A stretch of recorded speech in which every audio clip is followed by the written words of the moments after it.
We've all heard of the Sahara. Sure you have. It's the largest hot desert on the planet.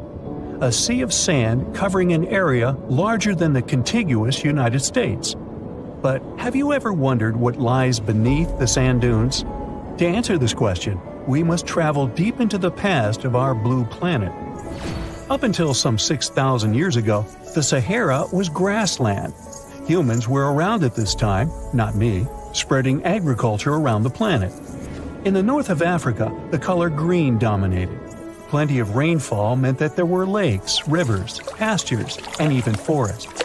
A completely different image of the Sahara from the barren landscape of today. But then the climate started to shift. The region became parched, and the vegetation started disappearing. The wind did the rest. It took away the fine sediment after there were no plant roots to hold the ground together. Give it a couple thousands of years, and you get a familiar image of the Sahara. Sand and rocks stretching as far as the eye can see. But when it comes to volume, only a quarter of the Sahara is actually sand. The yellow sands of the Sahara are just one part of the story. The desert has many other features, such as gravel plains, salt flats, and plateaus. Makes you think if we understand the word desert correctly.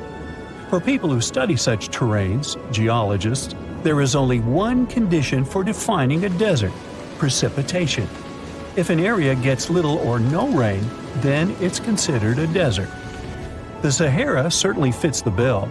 Its average annual rainfall is just 3 inches. Compare that to the nearly 45 inches a year in New York.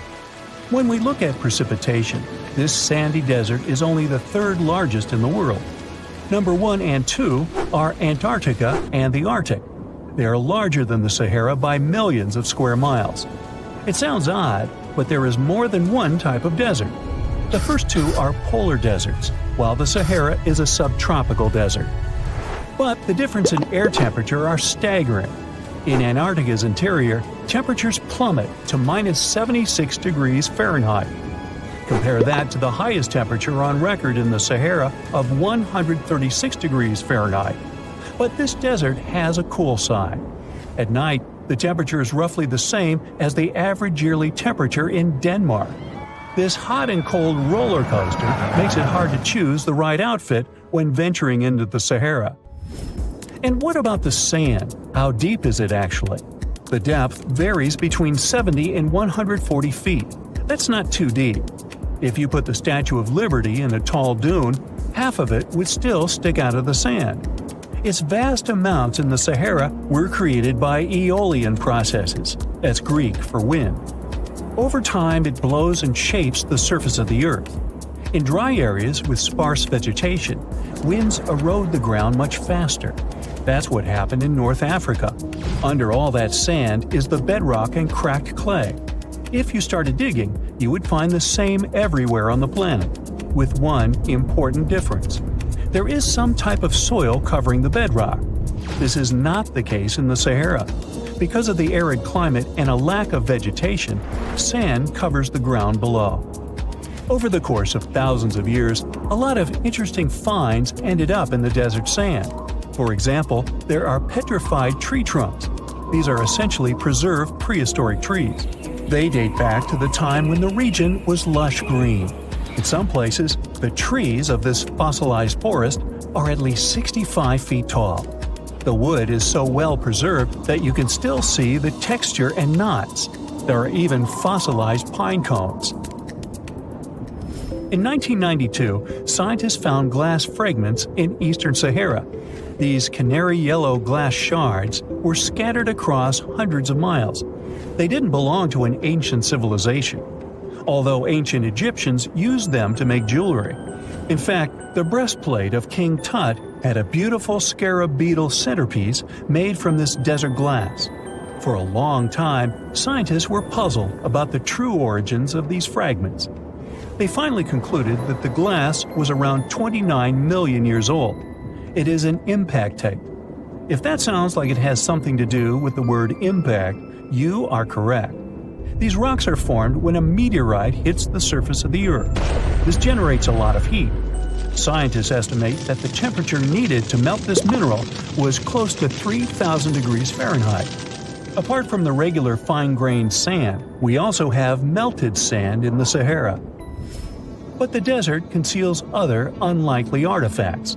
Shark teeth are a common find in Morocco, which sits in the western part of the Sahara. What are the fossilized teeth of these marine predators doing in the middle of the desert? This part of the world looked entirely different millions of years ago. There was a sea cutting right through what is now a desert. The Trans-Saharan Seaway ran the length of present-day Algeria and Mali. It was around 165 feet deep. That was enough for all sorts of aquatic animals to inhabit it. Large catfish, sea snakes, and of course sharks lived in the area. British archaeologists even unearthed a turtle shell in Mali in the 1980s. For centuries, there was even an entire city hidden under the desert. Timgad was a Roman outpost constructed by the Emperor Trajan around the year 100 in the current era. For various reasons, its residents abandoned it around the year 700. The sands of the Sahara soon engulfed the city. It had remained hidden for nearly 1,000 years. Then, in the 1700s, a Scottish explorer started digging out the city. His team first uncovered a sandstone triumphal arch 40 feet high, similar to the ones we can see in Rome and Paris today. An amphitheater soon popped out of the sand, and it was followed by well-preserved statues of Roman emperors. The Scotsman's find was so impressive that no one believed him at first. It took 2 more centuries for archaeologists to fully excavate the city during the 1950s. The site covers a surface as large as 10 polo fields. The ruins reveal the full mastery of Roman city planning. All the streets meet at a right angle in what is known as an orthogonal grid. You can find the same layout in modern cities such as New York. Historians estimate that during its heyday, 10,000 people called Timgad home. Different nationalities lived here, from Romans to people of African descent. Today, more than 2.5 million people live in and around the Sahara. They are spread across 11 countries in total, and their living space is growing. The desert is 10% larger than it was just a century ago. This process doesn't involve sand pouring out of the Sahara. The ecosystems on the edges of the desert simply change over time. The wind blows the soil away and vegetation dwindles. The perfect conditions for the formation of a desert landscape. These changes are happening in the Sahel, a region south of the Sahara Desert. That's why the African countries have recently come together for a project called the Great Green Wall. The primary goal is to stop the desertification of the Sahel and hold back the sands of the Sahara. Their plan is ambitious and involves planting a wall of trees from the west to the east of the African continent. The proposed forest is not only going to be long, but wide as well.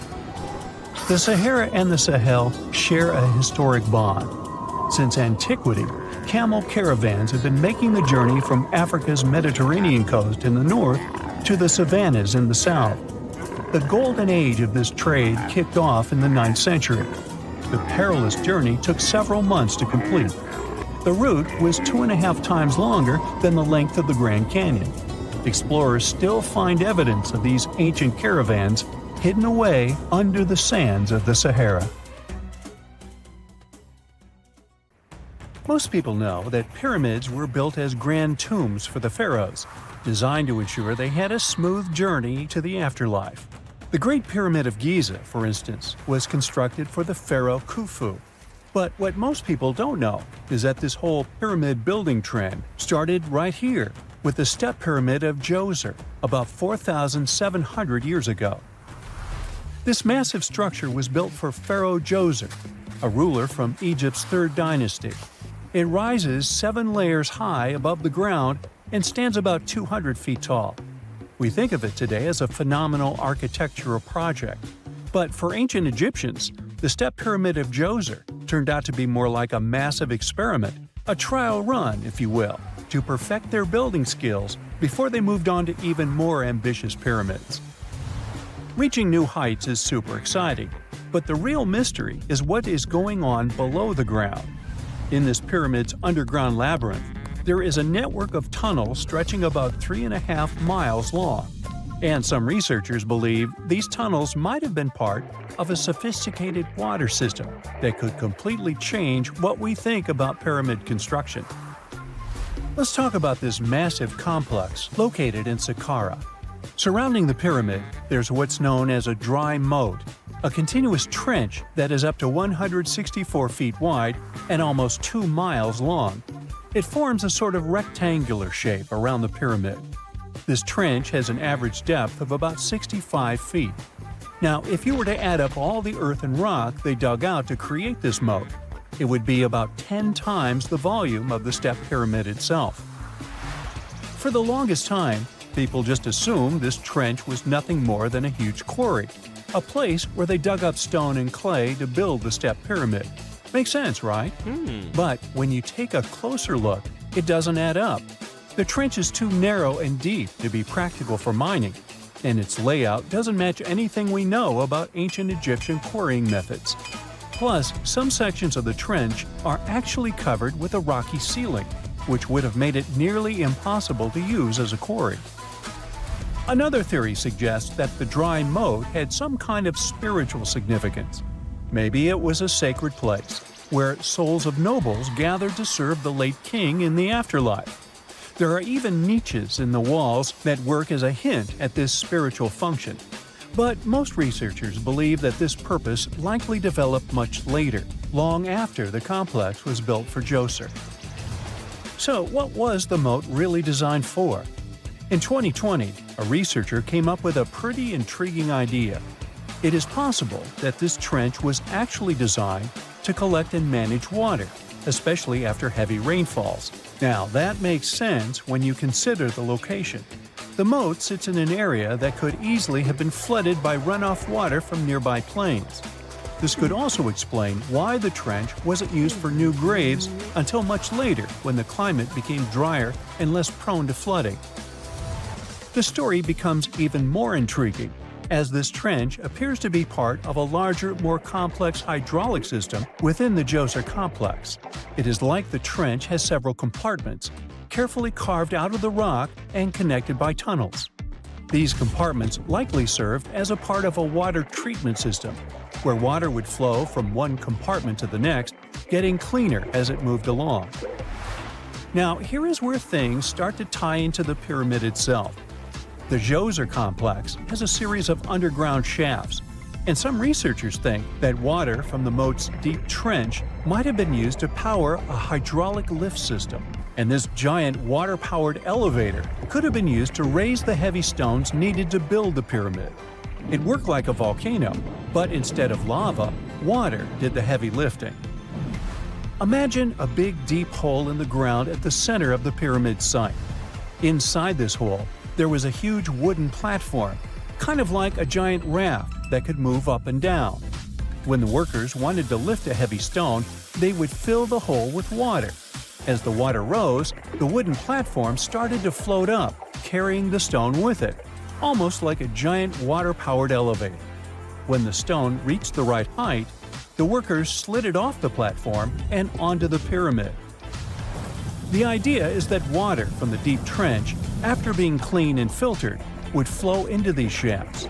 A massive float, possibly made of wood, would then rise as the water filled the shaft, lifting the stones up to where they were needed for construction. Once the stone was in place, they'd let the water out, lowering the platform back down to the bottom, ready to lift the next stone. This fancy hydraulic lift system could have been a game changer, making the whole building process a lot faster and more efficient without using a lot of workforce. It is like the ancient Egyptians were already embracing the whole idea of work smarter, not harder. But of course, not everyone is on board with this theory. Some experts argue that the area where the step pyramid of Djoser was built couldn't have held enough water from occasional rains to maintain such a fancy hydraulic system. The main theory suggests that, in the past, there might have been some kind of lake nearby that would have filled up after a period of rain, and this lake could have supplied water to the complex's hydraulic system. but there is no mention of such a lake in any ancient Egyptian writings, so it might be more of a what-if situation than a reality. And then there's the issue of the hard work itself. Remember when I said this method could have allowed the ancient builders to raise stones with far less effort? Well, that might not be entirely true. According to some experts, just building this hydraulic device would have required a lot more heavy work than simply moving the stone blocks using good old-fashioned manpower. And let's not forget, the step pyramid of Djoser is like a baby pyramid compared to those that came later. The stones used for Djoser's pyramid weighed, on average, about 660 pounds each, which is nothing compared to the more than 2.5-ton blocks used later for the pyramid of Chephren. If this cool water lift theory gets completely ruled out, we still need to explain how this pyramid was built in the first place. To answer that, we need to rewind a bit and talk about the original plans. See, before Djoser's tomb became a pyramid, the idea was to construct a simple mastaba. This type of tomb was pretty common in earlier periods, a flat-roofed, rectangular structure with sloping sides. But after the original mastaba was finished, they decided to expand it a bit by adding more layers on top. And then they added even more layers, until the construction reached 6 distinctive steps, each one smaller than the previous. And they probably did all this by raising those heavy stones using ramps, not a water-powered elevator. There is still so much we don't know about the step pyramid of Djoser. More research is definitely needed to fully understand how this system worked, or if it even existed at all. But the idea of using water to help build the pyramid adds a whole new layer to our understanding of ancient Egyptian engineering. It's a powerful reminder of just how clever and resourceful those builders were, using the natural landscape and the power of water to create one of the most iconic monuments in history. What is a boat doing in the middle of a desert? You would expect to find a seagoing vessel closer to shore. This is the question archaeologists had been asking for decades. In 1988, there was a storm near one of the most important archaeological sites in ancient Egypt. A wooden structure emerged from the sand. It was hollowed out by termites. Scientists were determined to solve its mystery. In 2000, they began excavating the site near Abydos, Abydos. An American team of experts soon discovered a boat that was 70 feet long, and it wasn't alone. In total, there were 14 boats neatly resting next to each other.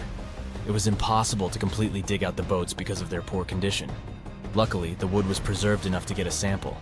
Analyses revealed that the boats were around 5,000 years old, the oldest fleet in human history to this date. The time of their construction predates the pyramids at Giza by half a millennium. Each ship of the fleet rested in a vault that matched its dimensions. The room was roughly a third of the size of a tennis court. It had mud brick walls that featured more than 120 drawings of boats. Ancient Egyptians incised them on whitewashed walls that were excellently preserved.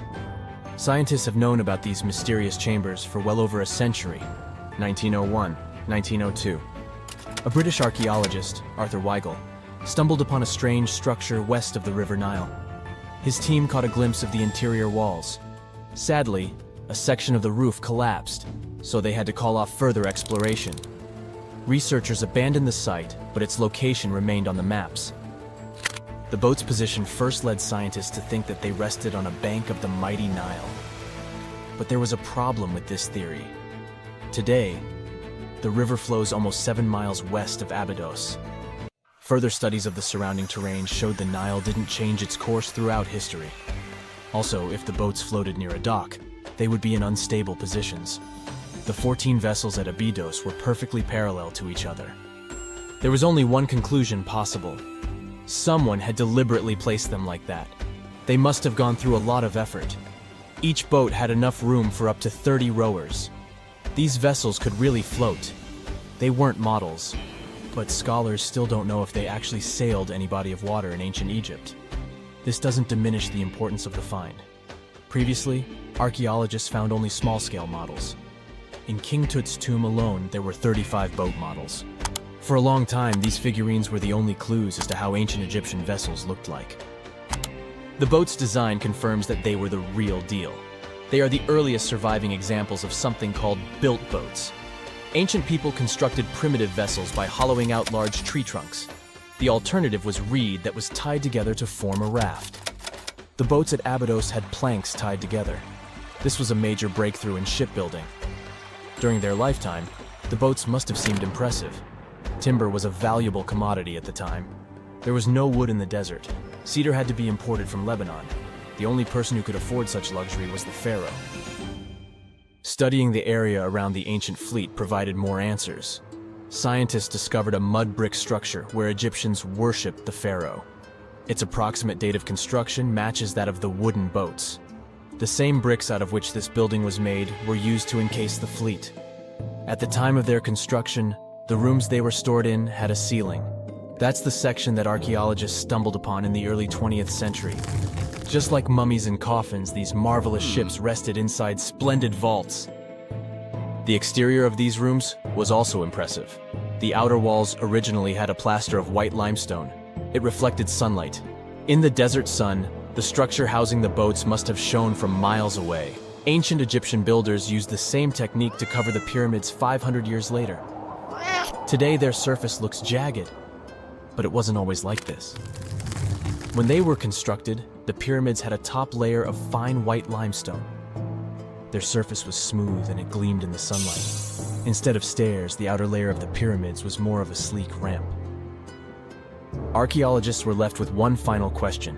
Which pharaoh owned the fleet? The answer lay just a mile from the site. This is where the tomb of a pharaoh from the 5th dynasty rested, King Senwosret III. Its time and style of construction matched the ones of the chambers with boats. The very end of his rule might explain how the boats ended up in the middle of the desert.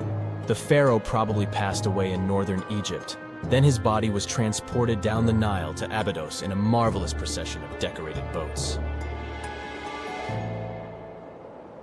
The vessels were later lowered to chambers near the final resting place of their owner. This had a symbolic meaning. In the ancient Egyptians' belief system, ships played a key role. Their supreme deity was Ra. He traveled through the sky during the day in the form of the sun. At nighttime, he sailed through the netherworld in a solar boat. The pharaoh identified himself with Ra. That's why he needed boats in the afterlife. That was the only way to regenerate himself. Just as the sun rises every day above the horizon. This belief existed for thousands of years. The more famous Pharaoh Khufu also had a ship. Scientists found it in 1954 next to his pyramid at Giza. It is some 4 centuries younger than the fleet at Abydos, but Khufu's ship was almost 2 times longer. The Great Pyramid of Giza and King Tut's tomb are some of the most famous archaeological finds in Egypt. But there are many more secrets hiding beneath the endless sands of the Sahara Desert. Recently, 2020, archaeologists found a lost city there. They have labeled it as the most important discovery since King Tut's tomb, 1922. The city of Aten is some 3,000 years old. Historians hope it will give them a unique insight into the everyday life of ancient Egyptians. The famous archaeologist and Egyptologist Zahi Hawass proclaimed the site a lost golden city. Aten sits some 300 miles south of Egypt's capital, Cairo. It is close to the famous Valley of the Kings.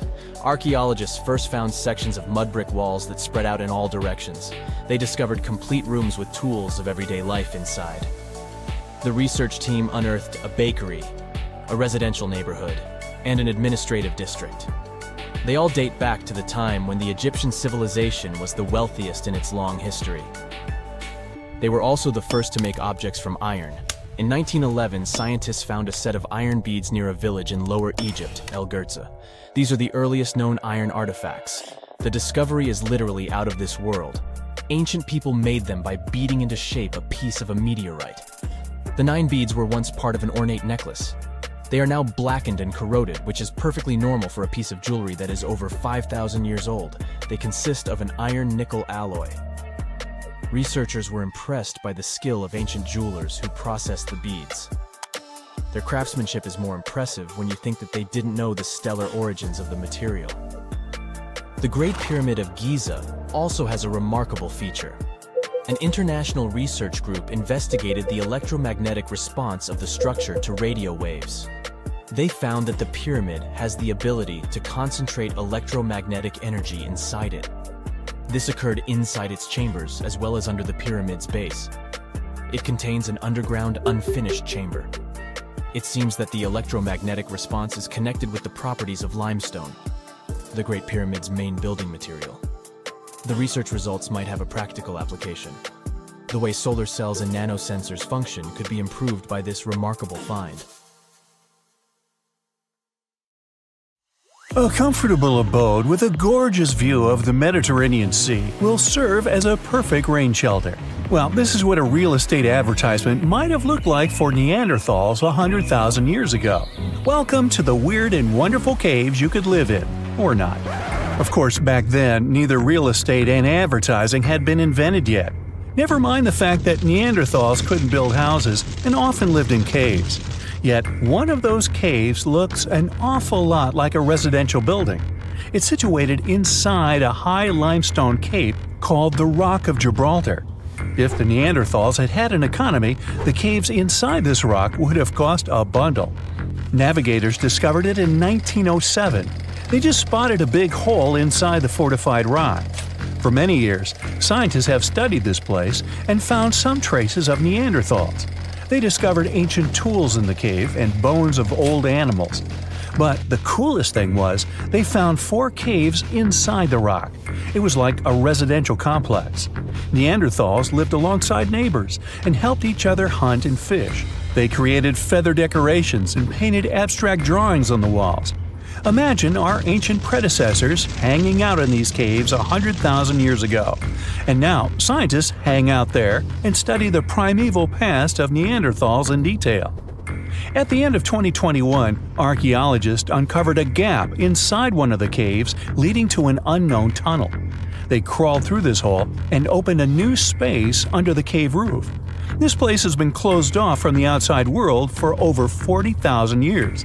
And it seems it was one of the most prestigious apartments in the entire mountain complex. It has high ceilings with ancient stalactites. The ruined stone curtains divided the apartment into several rooms. Scientists also found the remains of ancient animals and scratches on the walls. It seems that Neanderthals had never lived here, but they used to visit this place. Archaeologists found the shell of a sea snail called dog whelk. One of the Neanderthals brought it here for some reason, but the primary owners of this place were hyenas. These caves show that Neanderthals were closer to humans than to monkeys. They had a way of life and even some customs. There's still a lot of work ahead, and scientists hope to find new rooms inside this rock. Meanwhile, in 2003, archaeologists discovered another early dwelling on the Isle of Flores in Indonesia. Among the green jungle, they found a cave with ancient tools. At first, everyone thought the human ancestors lived here, but then scientists discovered an unusual skeleton of an adult. A thorough analysis showed the skeleton belonged to a 30-year-old woman, 3.5 feet tall, just above the waist of an average adult. The woman's weight was equal to the weight of an adult shepherd. The skeleton didn't belong to Neanderthals or Australopithecines. It was a new unknown species, which scientists called Homo floresiensis, or simply the Hobbit. Also, there were remains of unusual ancient animals in the cave. It was an elephant the size of a cow, some large storks, and giant rats.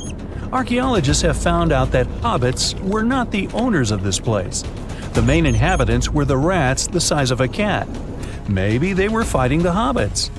Some analysis shows that Homo floresiensis wasn't our direct ancestor. They were in a separate branch of evolution. The hobbit skeleton looks more like that of a monkey than of modern humans. In 2009, in the dense jungle of Vietnam, archaeologists discovered Son Don, the largest cave in the world. If you go inside the cave and shout, you'll hear your echo a long time. In some places, the height of this cave reaches half the height of the Empire State Building, and the total area is larger than one central block of New York. Son Don is one of the 3 caves in the Vietnamese jungle. Many intricate mazes connect these caves. Inside, you can find unique plants and trees that live separately from the outside world. It's a real underground jungle. In some places, you can find collapsed ceilings that let the sunlight in.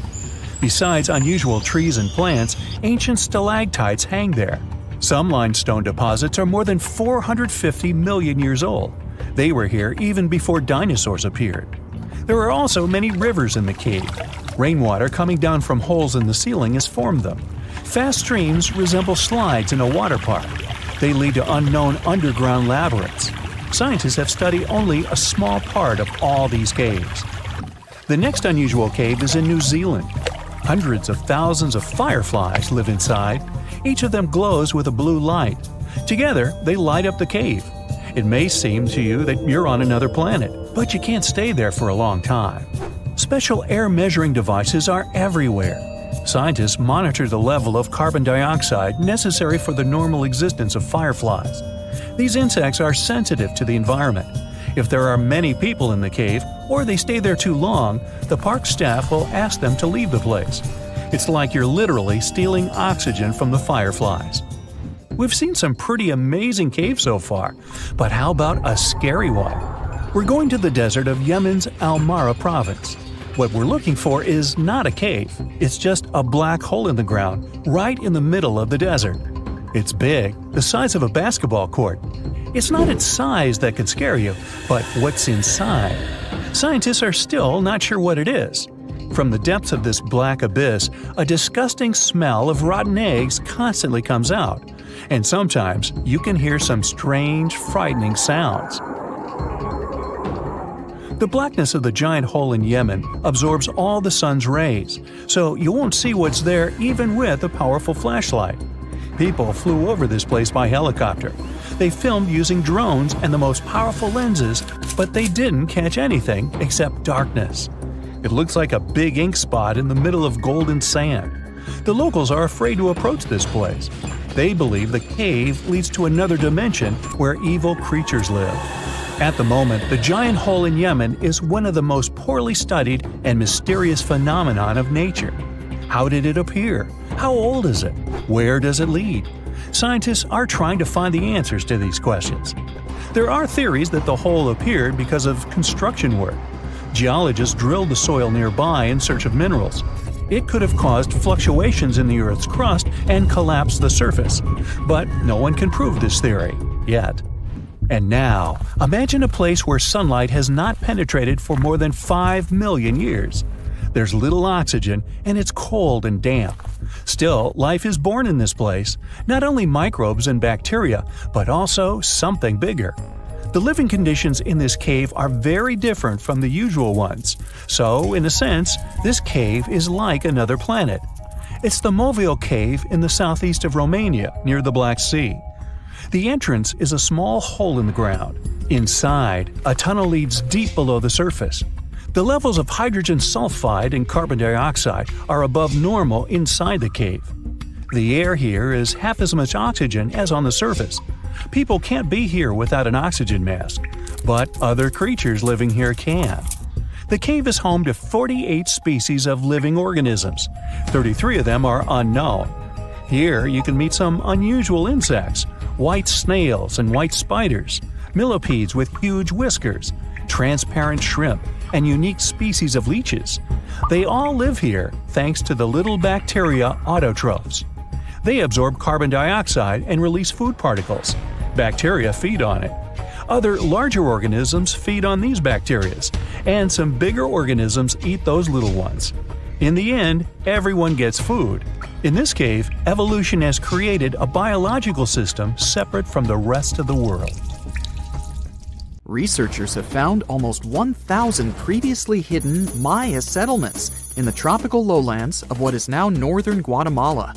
They did it with LiDAR, light detection and ranging lasers, which they used to scan areas from the air. The region we're talking about is pretty vast. All those structures and buildings they saw over there stretch across about 650 square miles. And these spots were supposedly occupied thousands of years ago. It seems all these structures were pretty densely packed, so people lived close to each other. They had at least 417 ancient villages, towns, and cities where they could identify boundaries. These structures and buildings were actually a part of a state that looked like a kingdom. Some of these settlements were built as sports courts, civic, ceremonial, and religious centers, and residential homes. There were also massive palaces, platforms, dams, pyramids, and causeways across that area. People who lived there also had reservoirs where they collected water. So, they needed the power to organize thousands of specialists and workers. And they also needed many skilled people to build such structures without the technologies we have today. They needed lime producers, architects, mortar and quarry specialists, lithic technicians, those who took care of legal enforcement, and other important roles to establish the true community. This cool laser scanning system researchers used while exploring this area can even penetrate very dense ecosystems and vegetation. The light bounces off different surfaces and then creates a digitally reconstructed map. This map is based on how much time it takes for the pulses to get back to a receiver.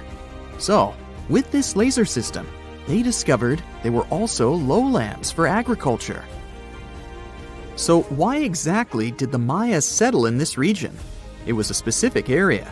Plus, it was hard to build such an amazing kingdom in a tropical rainforest climate. Back in the old times, ancient peoples had mostly inhabited areas in drier climates. Over there, they would build water resources, which were some sort of the basis of society and a source of life. An example of this is Teotihuacan of Highland Mexico, although they did have a couple of navigable rivers they could use for transport and trade. But these rainforest areas had their advantages too. The Maya used natural resources like limestone, which was their primary building material, salt, and the volcanic rock obsidian, which they used for different tools. Also, they managed to find enough dry land to live and build homes there. The lowlands were seasonal swamps called bajos, and they were perfect for agriculture because of the fertile soil. Generally, the Maya built settlements that could endure rainy periods too. They were ready for different circumstances, including flood and drought, which is something you could see in how they built houses. Their architecture was also one piece of evidence that showed their community was like a centralized kingdom-like state, which shows they stuck together through tough times. The Mayan Empire was very powerful, and it reached its peak about the 6th century CE. They were excellent at pottery, agriculture, writing, mathematics, and calendars. They were the ones who created complex calendar systems, such as the calendar round, which is based on 365 days. Although some believe the Mayan calendar predicted December 21st, 2012 would be the end of the world, it was just a coincidence with the end of a certain full cycle. They would call it the long count calendar, and it lasts 5,125 years. The Mayan people left behind an impressive amount of astonishing architecture and symbolic artwork. Most of their stone cities ended up abandoned by 900 CE. No one still knows why the Mayan civilization in that area collapsed, although there are some theories. Some think that by the 9th century, these people had exhausted the resources around them to the point that they could no longer feed and sustain such a big population. Others believe some city-states didn't get along that well, so they broke down the traditional system of power they used to have. Some say it was all because of a very long period of drought. It could be a combination of all these factors, though. But one Mayan city, located on an island, even survived until the 17th century. It was long after the rest of the Mayan civilizations had been destroyed or abandoned. If you're a traveler, you might know the town by its modern name, Flores. Scientists believe about 2,000 people lived there. The earliest Maya people were farmers. They cultivated crops like beans, squash, corn, and cassava. As they had many interesting ingredients, they created hundreds of cool recipes. Many of those are still present even today.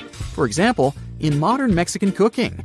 And especially popular are papayas, cacao, avocados, squash, pineapples, chili peppers, beans, and so on. Even though the Maya mostly practiced a kind of primitive type of slash-and-burn agriculture, there is also evidence of them using some more advanced farming methods, like terracing and irrigation. And they were big chocolate lovers. More than 3,500 years ago, The Olmecs of Mesoamerica probably turned out to be the first to realize that it takes some work for us to get such a cool thing as chocolate. But the Maya were the ones who turned it into a true form of art. Scientists found out about it when they found cacao in Mayan pottery. Their chocolate would be mixed with honey, water, cornmeal, and chili peppers. That's how you get a spicy, savory, hot chocolate beverage you can try even today in Mexico and Central America. Also, they used written language in their books. Their paper was made from fig tree bark, and using strips of that paper, they created a large library of books. Books made of this material are called codices, and 4 of these can still be found today. Sadly, many books were lost over time because of the humid climate or some human factors. The classic Maya built a bunch of palaces and temples that had a stepped pyramid shape. They decorated them with inscriptions and reliefs, which have earned them the reputation of being incredible artists of Mesoamerica.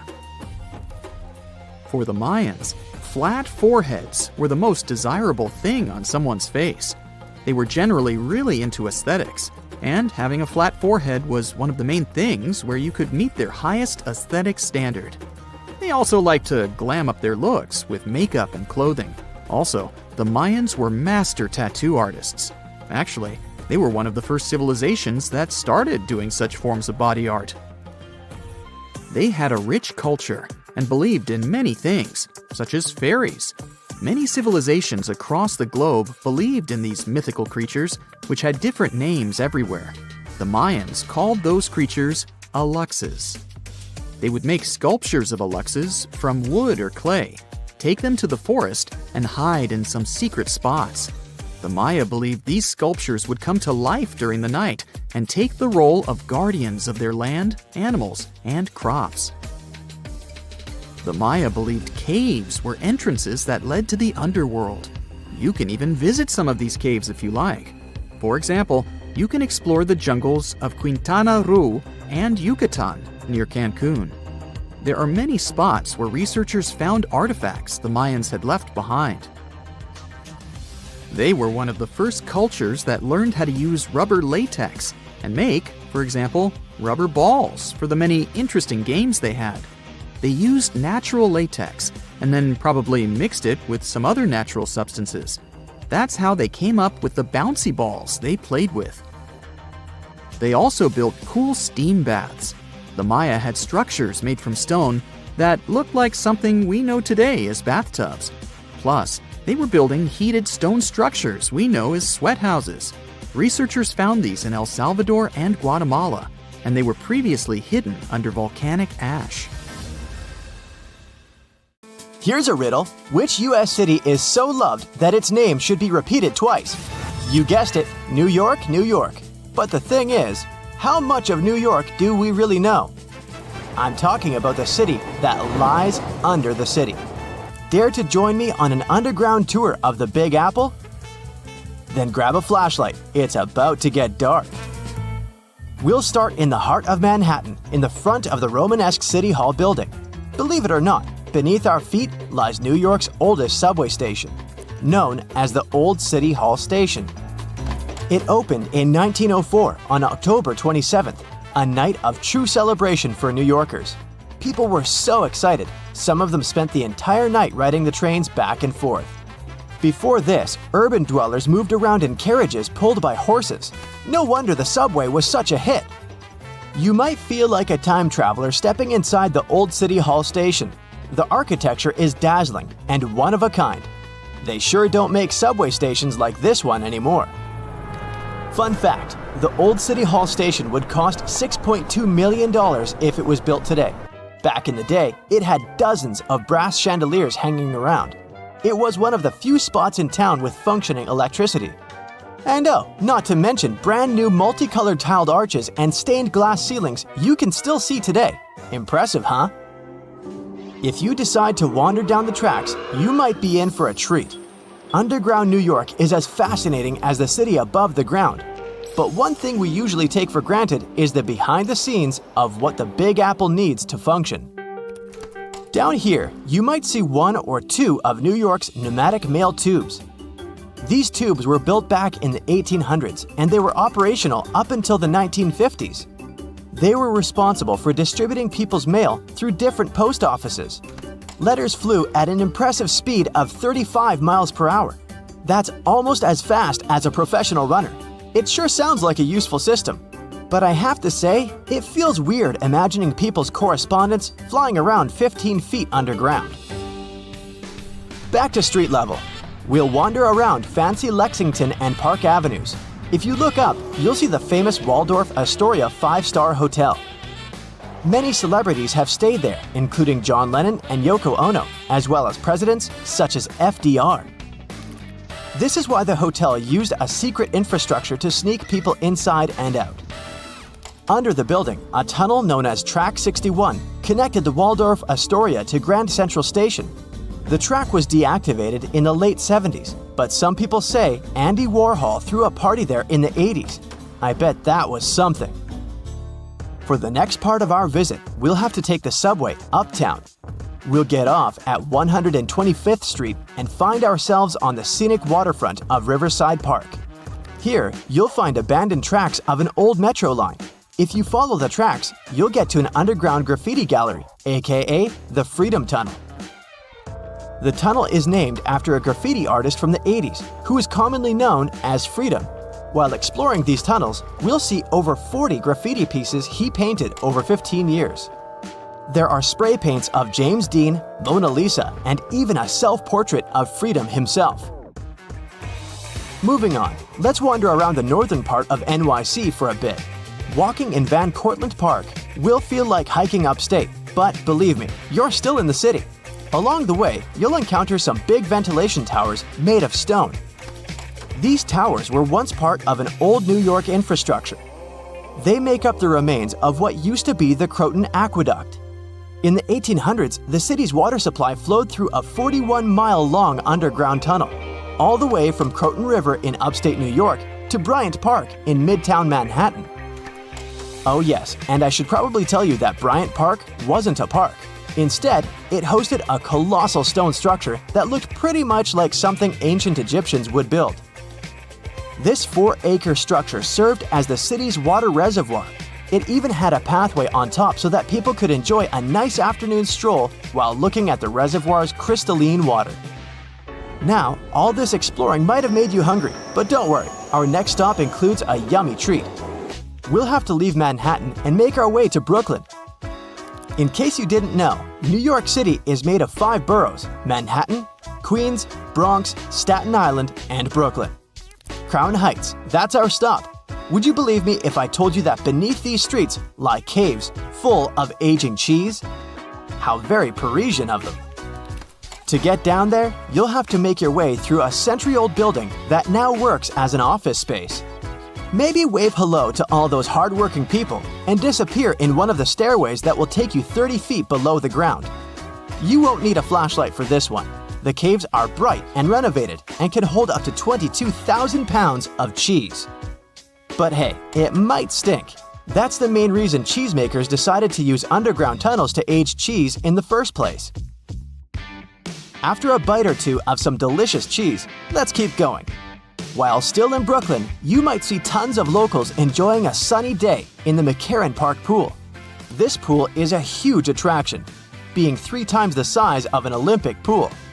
As the NYC explorer you are becoming, you might even go for a swim. But hey, there's a much more interesting part to this attraction. The pool was built in the early 1900s, but it was shut down in the 50s. During this time, urban explorers discovered a network of underground tunnels right beneath the pool. And, of course, you can find a secret entrance and get a peek for yourself. There, you'll not only see the pool's filtration and heating system, but also a lot of graffiti from the time the site was abandoned. Neat! This question may sound weird, but have you ever seen a cow in New York? I sure haven't. Well, maybe there's a reason for that. Apparently, New York still has underground tunnels that were constructed for the transportation of cattle. Once New York started to flood with automobiles, cows became a burden for traffic. until a 200-foot-long cow passage was built below 12th Street to transport the livestock that was ferried over from New Jersey. These days, you won't be able to visit this place in person because the tunnel was most likely destroyed. But historians found blueprints proving its existence. To add to the list, archaeologists discovered a very peculiar fossil a while back. Now imagine peeling off the layers of the city's soil. First, at 15 inches, you'll find a layer of wires. I'm talking TV cables, electricity, and all that. Digging deeper, at 4 feet, you'll see water and sewage pipes. But then, at 15 feet down under the surface of NYC, diggers have found a fossilized shipwreck. The wreck is located right under Broad Street, where there was once shallow water. They believe the wreck dates back to the 1600s. It's 92 feet long and 25 feet wide. Oh, and that's not all. At the intersection of Bowery and Canal Street, engineers stumbled upon a room with its walls and ceiling covered in mirrors. And no one has managed to explain the existence of this bizarre place yet. Our Big Apple Underground visit is coming to an end, but we sure did more than just scratch the surface on this one. Before we finish, let's enjoy the best of what NYC cuisine has to offer, a good old bagel. Who knows, maybe next time we'll do Paris or even London. See you soon, explorer. Welcome to one of the most iconic buildings in New York City. Its official name is the Fuller Building, but thanks to the sharp 25-degree top corner, people began to associate the tower with a flat iron. And today, the name Flatiron is stuck both to the skyscraper and the entire district around it. This unusual cake-slice shape has turned the building into a famous tourist destination. It has popped out in many movies, TV programs, and magazines. So you probably recognize this property, even if you've never been to Manhattan. Surprisingly, today the 285-foot-tall Flatiron is almost empty. And these fancy walls hide a pretty mysterious dispute between their owners. But first things first. In 1901, construction enterprise Fuller Company purchased a sharp triangular plot of land on the crossroad between Broadway and Fifth Avenue. They hired an architect from Chicago, Daniel Burnham, to design the company's new headquarters. The task was to maximize every inch of available space. So Burnham produced a project of a 22-story triangular tower made of steel. The Flatiron building resembled the shape of a Greek column, which means that its top and bottom are slightly wider than the middle. Fuller Company approved the design and demolished several old buildings to clear the space for the future tower. Construction progressed rapidly, and it was completed within a year. Yes, they used to be able to do that. The Flatiron became one of the earliest buildings to have steel for its structural frame instead of load-bearing masonry. Also, it became one of New York's first skyscrapers and the first steel skeleton structure visible to the public. The curtain wall cladding was also then innovative. The builders used terracotta and limestone to wrap a chic finish look around the steel structure that carried the building's weight. At that time, many people believed that this unusual architecture would fail to withstand high winds. The project's engineers analyzed the tower's aerodynamics and created a steel frame to fight likely problems with the wind. But people still reported experiencing heavy gusts on the street around the building. The Flatiron building had a bunch of other issues. As you may imagine, furnishing this tight space was quite a challenge. Also, the tower didn't originally have any bathrooms for females. That's why lady tenants were at a disadvantage at first. But then the management added ladies' rooms and placed them on odd-number floors. Meanwhile, bathrooms for males were placed on even-numbered floors. Also, the first elevators in the building operated on a water hydraulic system, so it took over 10 minutes to get to the top. Now you can see why that system didn't catch on. It's not surprising that the media expressed skepticism over the new building. Some even called it Burnham's folly. But despite the naysayers over the years, the tower has been home to many companies and retail tenants. Also, the Flatiron attracted crowds of people.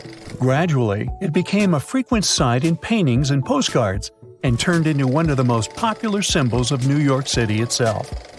In 1929, during the Great Depression, the tower was sold at an auction for only $100,000. and in 1966, it got the status of an official city landmark. It means that any renovation or demolition works are impossible without the official permission of the authorities. Furthermore, in 1989, the Flatiron received the fancy status of a National Historic Landmark. The last tenants left the building in 2019, and it has sat empty ever since due to renovation works, which have triggered many disputes among the building's current owners and future tenants. Most of the owners wanted to turn the building into a hotel. Meanwhile, Nathan Silverstein, who owned a 25% stake in the property, wanted to divide it up. Finally, in 2023, the local court organized an auction on the building. The owners, who held 75%, intended to buy out Silverstein's stake to put an end to all disputes over the future of this building. The bid started from $50 million and the price soared to $190 million thanks to an unexpected bidder, Jacob Garlick. Surprisingly, he beat out everyone and won the auction. Some considered the price that he offered too high because the building required at least $100 million worth of renovation. Hey, it gets better. Garlick disappeared after the auction. He has never paid anything, not even the deposit, and he hasn't yet explained himself to the media.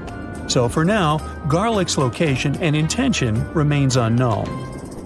Little did we know that it's possible to show up at a luxurious auction in New York, outbid everyone, and then just vanish into space.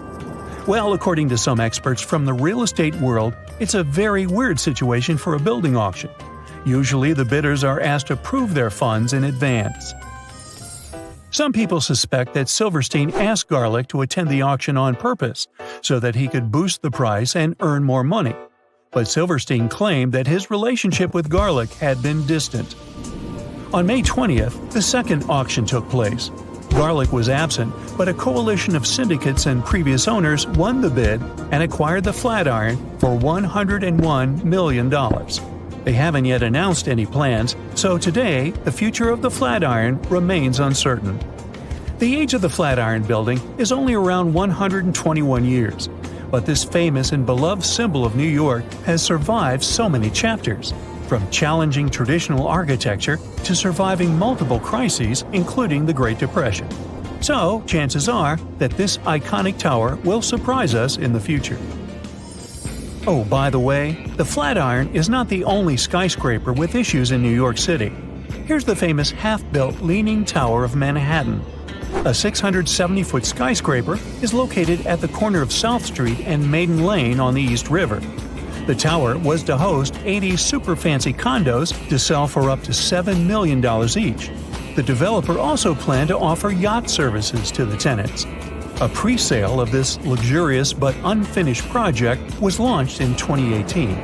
But in 2020, the tower began to lean 3 inches to the north. The developer put construction on hold and initiated a huge investigation to figure out why this tower refused to stay straight. Although the reason remains unclear, the consensus appears to be that a weak foundation is to blame. You think? And now, welcome to the Waldorf Astoria, a former host to authorities, royal families, and Hollywood stars, and maybe not so welcome. This Art Deco masterpiece is the very place where Marilyn Monroe once stayed and where Grace Kelly got engaged to Monaco's Prince Rainier III. But in 2017, the famous hotel was closed for a multi-billion-dollar renovation. The property's new Chinese owners, Anbang Insurance, plan to partially turn the hotel rooms into condo apartments by 2019. The condo price was planned to reach up to $18 million per unit. But eventually, something went wrong, and the date of the project completion was postponed until 2025 at best.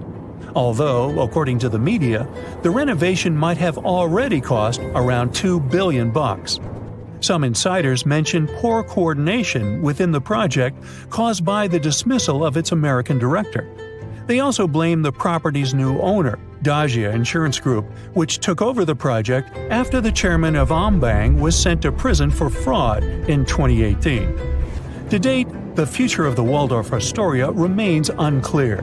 So I'd try another hotel if you're visiting the Big Apple. And here's another heartbreak hotel story. In 2019, a development firm, Chetrit Group, launched the construction of a 33-story hotel near Madison Square Garden and Penn Station. The project was supposed to open in 2021 and join the management portfolio of IHG Hotels and Resorts, which runs multiple hotels. However, the developer failed to either repay its loan or complete the construction on time. Meanwhile, the hotel remains unfinished, and the estimated investment for its completion totals around $106 million. Hey, you want to finish the job? Is the Big Apple getting a little too heavy for its own good? A recent study revealed that New York City is sinking. And get this, it's all because of those towering skyscrapers. Apparently, the whole event is called subsidence, which is when the Earth's surface settles bit by bit, or suddenly sinks. Soft sediments shifting and the weight of the city itself are the culprits behind this sinking sensation. Now, don't get too alarmed. The study found that New York is sinking at a rate of 0.04 to 0.07 inches per year. Sure, that doesn't sound like much, but there are parts of the city that are sinking even faster than that. This sinking situation could cause some trouble for the city, especially since it's already pretty low-lying and home to over 8 million people. So it's important that local authorities come up with some strategies to tackle the growing flood risk and rising sea levels. Although, I'm not sure building giant seawalls is the way to go. We might need to get a little more creative than that. Geologists want to make sure we're all aware that building more high-rises near the coast, rivers, or lakes could contribute to future flood risks. So we really need to think twice before we start constructing skyscrapers left and right. In recent studies, scientists calculated the total mass of all the buildings in New York City, over 1 million of them, and it adds up to a whopping 1.68 trillion pounds. Talk about a heavy load. Now, they didn't include the weight of the roads, sidewalks, bridges, and other paved areas, so you can only imagine how much more weight is added to the city. But hey, even with these limitations, the researchers did a pretty good job of accounting for the complex geology beneath New York, including the sand, silt, clay deposits, and good old bedrock. They found out that certain types of soil, like clay and artificial fill, are more prone to subsidence. On the other hand, bedrock stays pretty firm and keeps those skyscrapers in place. So at least we don't have to worry about the Empire State Building taking a dive anytime soon. Comparing their fancy models with satellite data, the researchers created a map of the city showing where the sinking is happening. And guess what? The increased urbanization and all that groundwater pumping and draining are only making things worse. It's high time we start protecting our resources, don't you think? I wouldn't start packing my bags just yet. New York isn't the only sinking city out there, you know. Jakarta, the capital of Indonesia, is facing some serious sinking action too. In fact, parts of it could be underwater by 2050. That's like a real-life Atlantis situation. Over 30 million people in Jakarta are now deciding if they should relocate the entire city. If there's a city out there we should worry about sinking, that's Venice for sure. But why is it so eager to take a dive, you might ask? Well, let me tell you the complex truth. You see, Venice decided to set up shop on a marshy lagoon with shoddy foundations. As time went by, the ground underneath just couldn't hold it together and started compacting like a squished marshmallow. On top of that, the city's been slurping up groundwater like it's going out of style or something. The cherry on top of this mushy cake is that the sea levels have also been slowly rising. And guess what? Those sneaky plate tectonics are having a laugh by shoving the Adriatic plate under the Apennine Mountains, giving Venice an extra push downward. Someone had the bright idea to stop pumping groundwater. thinking they could stop the sinking shenanigans. But hold your gondolas. A new study revealed that the sinking hasn't completely stopped, just slowed down a bit. It turns out the whole area is tilting ever so slightly to the east, with Venice perched on the slightly higher end. You must be wondering how much Venice sinks in a year, right? Brace yourself for this shocking revelation. It's sinking at a rate of about 0.04 to 0.07 inches a year, similar to New York. At this pace, in the next 20 years, it could sink a whopping 3 inches below sea level. To avoid turning into a Venetian fishbowl, locals are frantically building special barriers to keep the water from crashing into the lagoon. But don't hold your breath, because this project has had more delays than you'd expect. Oh, and have you noticed that charming old-style vibe in Venice? It's not just because they're fans of the vintage look. Those salty waters have been wreaking havoc on the buildings, thanks to the water levels constantly breaching the original damp-proofing. Now the water's cozying up to the masonry, and the ground floors of many apartments are no longer safe enough to live in. Now, when will Venice take a dive into the abyss? It's hard to say for sure. Subsidence and rising sea levels are as slow and unpredictable as a turtle in a marathon. But experts have playfully warned that if things continue as they are, Venice could be doing the backstroke beneath the waves by 2100. Fear not, though. They're doing their best to protect this floating gem of history and culture from becoming a Hollywood disaster flick. So don't cancel that Venice day trip just yet. New Orleans has a peculiar watery situation going on too. You see, this lively place was initially built just a smidge above sea level, and now it's gradually sinking. Back in the day, when an area of the city called the French Quarter was just popping up, folks had to make do with what they had. They scored the best land they could find, but it was only about 10 feet above sea level. And let's not forget, the rest of the city is as flat as a pancake, with the areas around the French Quarter being just a hair lower. Now, even though they knew they were up against some soggy odds, the resourceful New Orleans residents did their best to elevate their houses above the flood-prone land they chose as their home. There's more. The ground beneath New Orleans is as wobbly as a plate of Jell-O. Architects had to keep things short and sweet because they feared the soil couldn't handle the weight of taller structures. They played it safe, sticking to 2 or 2.5 stories. Here's where it gets interesting. The city installed a fancy drainage system in the 1900s, thinking it would solve their water woes. And while it did help with the marshes and all, it inadvertently sucked the life out of the soil. Yep, the ground was left high and dry, without enough sediment and water to keep it steady. As a result, those former marshes sank as if they were in a quicksand competition. By the 1930s, things got even more topsy-turvy. 1/3 of the city was below sea level, and by the time Hurricane Katrina made its grand entrance, that number skyrocketed to around 50%. Oh, and here's the icing on the cake. Sea levels decided to join the party, rising faster than a helium balloon. So now, not only is New Orleans sinking, but the surrounding area is also at various degrees below sea level. So what can we do about all these sinking cities? Well, for instance, we could manage our water consumption a bit better. We can't just keep sucking groundwater out of the earth like there's no tomorrow. We've got to find new ways to quench our urban centers' thirst. Think about it.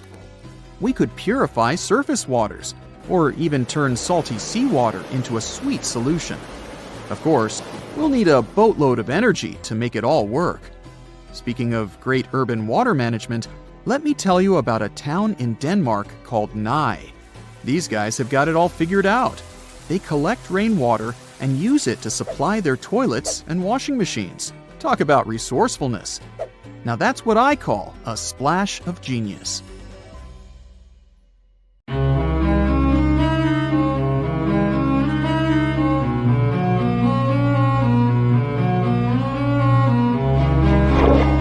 question for you. Do you think Atlantis could be real? It remains as one of history's greatest mysteries. The legend began with Plato all the way back in ancient Greece, the tale of a civilization that formed and prospered before our own. Atlantis was supposedly a highly technological society, much like the Mayans. But, as the legend says, due to the people's greed, they were punished by a flood that destroyed and submerged their cities. Different theories try to guess Atlantis' location. Some say it was in the Mediterranean Sea. Some say it's beneath the Bermuda Triangle. But, as science has shown us, Atlantis may be only an allegory for humankind. Today, you'll discover several amazing underwater cities that you have never heard of. They existed indeed and are not just a myth. We're taking you on an excursion to the underwater city of Baia, which is on the coast of Italy. Known as the Las Vegas of the Roman Empire, Baia was a resort city. The Roman elite traveled there for recreation. Imagine an open-air spa. That was Baia. You can visit the submerged town by scuba diving and get close to that perfectly preserved, magnificent Roman sculpture, a true underwater wonder. You can spot the crumbled temples and buildings through glass-bottom boats. This is a moss-covered museum in Claudio's Nymphaeum. To your left, you can see a collection of classical Greek statues. Swimming down the Via Herculeana, you'll arrive at Villa Aprotio. Villas are Italian-style houses, and here you can admire their original marble floors. Notice the black and white patterns and the astounding shapes they make. Next, you'll arrive at Portus Julius. Can you see the collapsing wall structures at the bottom of the seafloor? You'll see well-preserved columns and limestone floors. Behold the ruins of the thermal baths of Lacus. The remaining multicolored mosaics are something great to see. You'll see their orange, blue, and green tiles if you get close enough. At Pisoni's Villa Pila, you'll see 25 preserved Roman pillars. Notice the arches, the frescoes nearby, and the magnitude of this well-kept treasure. The city was located over natural volcanic vents, so there were hot springs to be used at will. People went there looking to have an excellent time. And when I say people, I mean some of the great Roman emperors we learned about in school: Nero, Cicero, Caesar. But around the 8th century, the city was sacked and the luxurious town was abandoned. Slowly, the water level rose and the city started to drown. You are on a summer vacation off the coast of Greece, 4 hours outside of Athens, in the Peloponnese Peninsula on Pavlopetri. You dust off your snorkel and head for a free dive on a bright sunny day. Sometime into the dive, you start noticing patterns on the seabed. 13 feet below the surface, the outline of familiar objects starts to appear, one by one. As you continue swimming, what looks like the outline of an entire city emerges before your eyes. You wonder, how could water have taken the whole city? Rocks are perfectly aligned into what appears to be the foundation of a building. Nicholas Fleming, a British oceanographer on vacation in Greece, was the person that discovered Pavlopetri. He was documenting the seafloor artifacts. The team found the site filled with pots, storage vessels, and tools. A quern stone, for instance, is a tool used for grinding grains and turning them into flour. Multiple amphoras, which were found then, indicate that this settlement dated back to the Bronze Age, 5,500 years ago, when people started living in towns. The settlement is believed to have lasted for over 2,400 years. Pavlopetri is considered today the oldest submerged town yet found, and it's impressive that it wasn't a simple village. It was a vibrant port city with stone-built buildings, a marketplace, streets, and even squares. Let's continue our exploration and find secrets in other underwater cities. You are diving off the coast of the Ryukyu Islands. Pacific waters are far from smooth. There's a strong current pulling you into the deep sea. Suddenly, you see a huge structure thanks to the sunlight shining down on the seabed. At first, it looks like Machu Picchu's ruins across the globe in Peru. As you approach it, you slowly figure out its form. A pyramid-shaped structure, arches, staircases. It's something that could have easily been a palace or castle. Could this also be a sign of human activity? What you just saw is known today as the Yonaguni Monument. It also goes by the name of Japan's Atlantis. The entire monument is about the size of 5 football fields and the height of a 5-story building. Its most surprising feature is its expansive terraces that host large crowd gatherings. Explorers and scientists believe that Yonaguni dates back to 10,000 years ago. But whether it is a man-made structure or a natural formation is still under debate. For Japan's top marine geologist, Professor Masaki Kimura, Yonaguni is the heritage of a lost civilization. Kimura has dived into exploring the ruins over 100 times over the past 10 years. According to him, there are clear signs of human activity down there. The Triangle Pool, located on the monument's surface, is a triangle-shaped concave that is a historical symbol of water fountains in the region. There is also a giant turtle carved on the eastern side of the structure. And according to Kimura, turtles have an important cultural meaning. Several pieces of stone tools have been recovered from the site. Their estimated age dates back to 10,000 years ago. However, not all scientists are convinced of the same. For many, Yonaguni is the result of thousands of years of erosion. The fact that the monument is composed of one massive rock leads them to believe that it is not human-made. The defined edges and flat surfaces resemble a natural formation occurrence in Northern Ireland, known as Giant's Causeway. A series of interlocking basalt columns look like the ruins of a palace, but they were the result of volcanic activity in the region. Well, stay tuned for more underwater discoveries. The next stop on our voyage is one of today's most famous underwater cities that has turned into an underwater archaeological park. The city of Port Royal in Jamaica exists today only below the surface. But in 1692, it was one of the wealthiest cities in the Western Hemisphere. Port Royal was the center of the British Empire at the time, and an important trade city that attracted people from all over. It was also home to real-life pirates of the Caribbean. On the morning of June 7, 1692, the people of Port Royal met a different fate than they probably expected. The bars and restaurants beaming with life woke up shaking. People were taken out of bed with the power of a massive earthquake, estimated today at 7.5 on the Richter scale. One survivor says he saw the earth opening up and swallowing the town whole. What he said could be true, as the city was mainly built over sand. The ground sucked buildings, roads, and everyone above. Geysers erupted, and finally, waves as big as 10-story-high buildings hit the city. About 33 acres of the city disappeared underwater, and amazingly, most of its 17th century remains lie in good condition under 40 feet of water. In the ruins, archaeologists have found taverns, storage rooms, kitchens, and recreational buildings used for diverse purposes. You can see a grand lion statue, a submerged bridge, and many picturesque arches. Now, do you fancy a trip to India? Just outside its coast lies another sunken marvel. A site known as the Lost City of Cambay is located on the Gulf of a similar name. It remained hidden until 2001, when the National Institute of Ocean Technology did a routine water assessment. With sonar technology, which sends a wave of sound to the bottom of the sea, they found something far beneath the surface. Images showed well-defined geometric shapes spread along a 5-mile stretch. The remains found dated to more than 9,500 years ago, meaning that this civilization was lost at around the end of the Ice Age. Debris recovered from the site included construction material, pottery, beads, sculptures, and even bones. Scientists argue whether these artifacts are indeed from the site, but if they truly are, then the lost city of Cambay would be the oldest civilization in the world. In November 1922, a boy walked through the desert mountains of Egypt and discovered some ancient steps carved into the rock.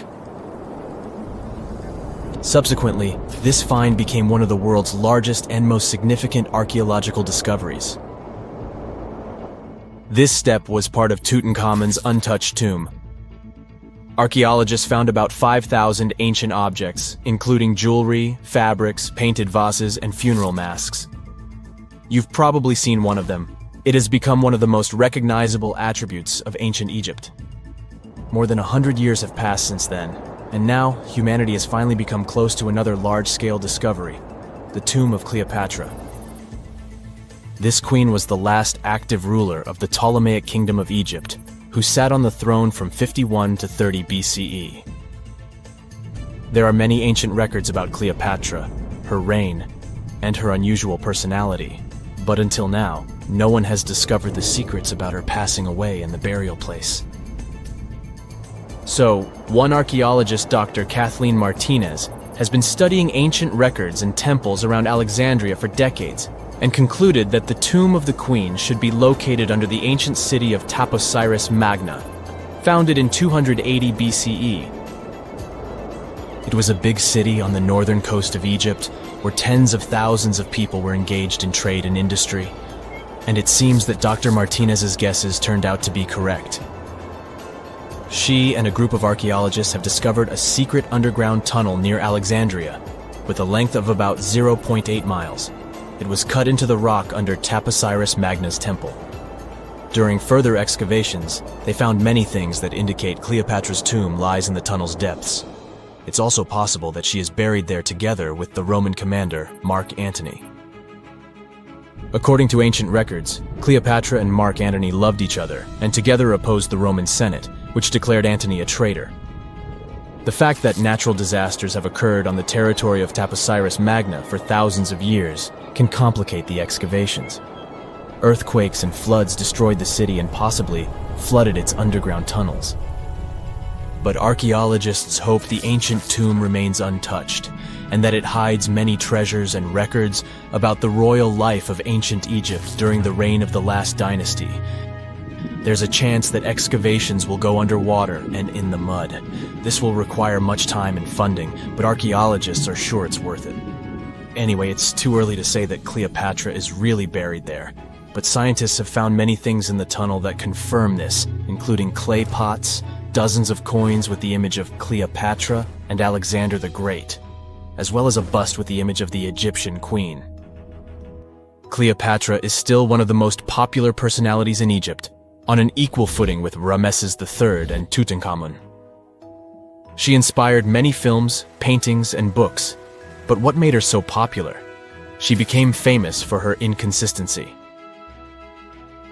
She was a beautiful, intelligent ruler who pulled Egypt out of the crisis and made it a prosperous power. Medieval Arabic texts say she knew chemistry, mathematics, and philosophy, and may have written several scientific books. She knew several languages and had excellent diplomatic skills. At the same time, there are many legends that she was a femme fatale who drove many men crazy. However, there's no evidence that her beauty was incomparable. The image of a stunning model was created by Hollywood when it made several films where famous actresses performed the role of Cleopatra. And the Roman Emperor Octavian, the adopted son of Julius Caesar, specially created the image of Cleopatra as an insidious seductress because he was her enemy. Even though she was born in Egypt, Cleopatra wasn't an Egyptian. Her ancestors were Greeks, among whom was one of the generals of Alexander the Great. However, the people of Egypt loved her. She learned the language and was very sensitive to the traditions of this country. She knew the history, mentality, and customs of ancient Egypt well. She raised the level of its economy and strengthened its status as a world power. Much of this was made possible thanks to her cunning and impressiveness. She loved theatrical performances and lavish celebrations. She knew how to surprise people and put on a show. But behind the exterior image of a luxury lover was an intelligent and calculating ruler. Ancient Egypt was a rich, luxurious country, and Cleopatra did everything to increase its wealth and strengthen its position in the international arena. For example, she was once in conflict with her brother Ptolemy XIII Odd. The queen knew that she wouldn't be able to resist him, so she decided to attract Julius Caesar to their side. The Roman emperor arrived in Alexandria, where Cleopatra wanted to meet him, but Ptolemy knew about her plans and was about to prevent her from coming to Caesar. Then, instead of a rich and noisy arrival, Cleopatra decided to make her visit inconspicuous. She wrapped herself in a carpet or linen bag the emperor's servants carried into Caesar's private chambers. Cleopatra emerged from the carpet and impressed the Roman emperor with her beauty and determination. As a result, they fell in love with each other and became close allies. After some time, she impressed another influential Roman for diplomatic purposes. She arrived to meet Mark Antony on a golden barge with purple sails and silver oars. Cleopatra was dressed in the image of Aphrodite and sat under a magnificent canopy. Her servants dressed like cupids and were blowing her fan and burning incense. But Cleopatra created such a show for a reason. She knew that Antony revered Greek mythology and considered himself the embodiment of Dionysus. As a result, he was so impressed with this woman that he ended up marrying her. Cleopatra defended her crown, strengthened her alliance with Rome, and bore Antony 3 children. In Egypt, they threw big parties and enjoyed wealth with power. However, the relationship of a high-ranking official with the Egyptian queen caused a scandal in Rome. Octavian was Antony's primary opponent in the struggle for power, so he exploited the situation to darken the competitor's reputation. He used propaganda to make Cleopatra an insidious seductress in the eyes of Roman citizens. He accused Antony of succumbing to her charms. The Roman Senate supported Octavian and declared Cleopatra an enemy. In 33 BCE, this conflict reached a high point when Antony's navy clashed with Octavian's fleet. The latter won and forced his enemy to flee to Egypt with Cleopatra. According to some records, they took refuge near Alexandria. Pursued by the Romans, they hid in one of Cleopatra's palaces and met their end. Some legends say that Cleopatra was an expert in poisons.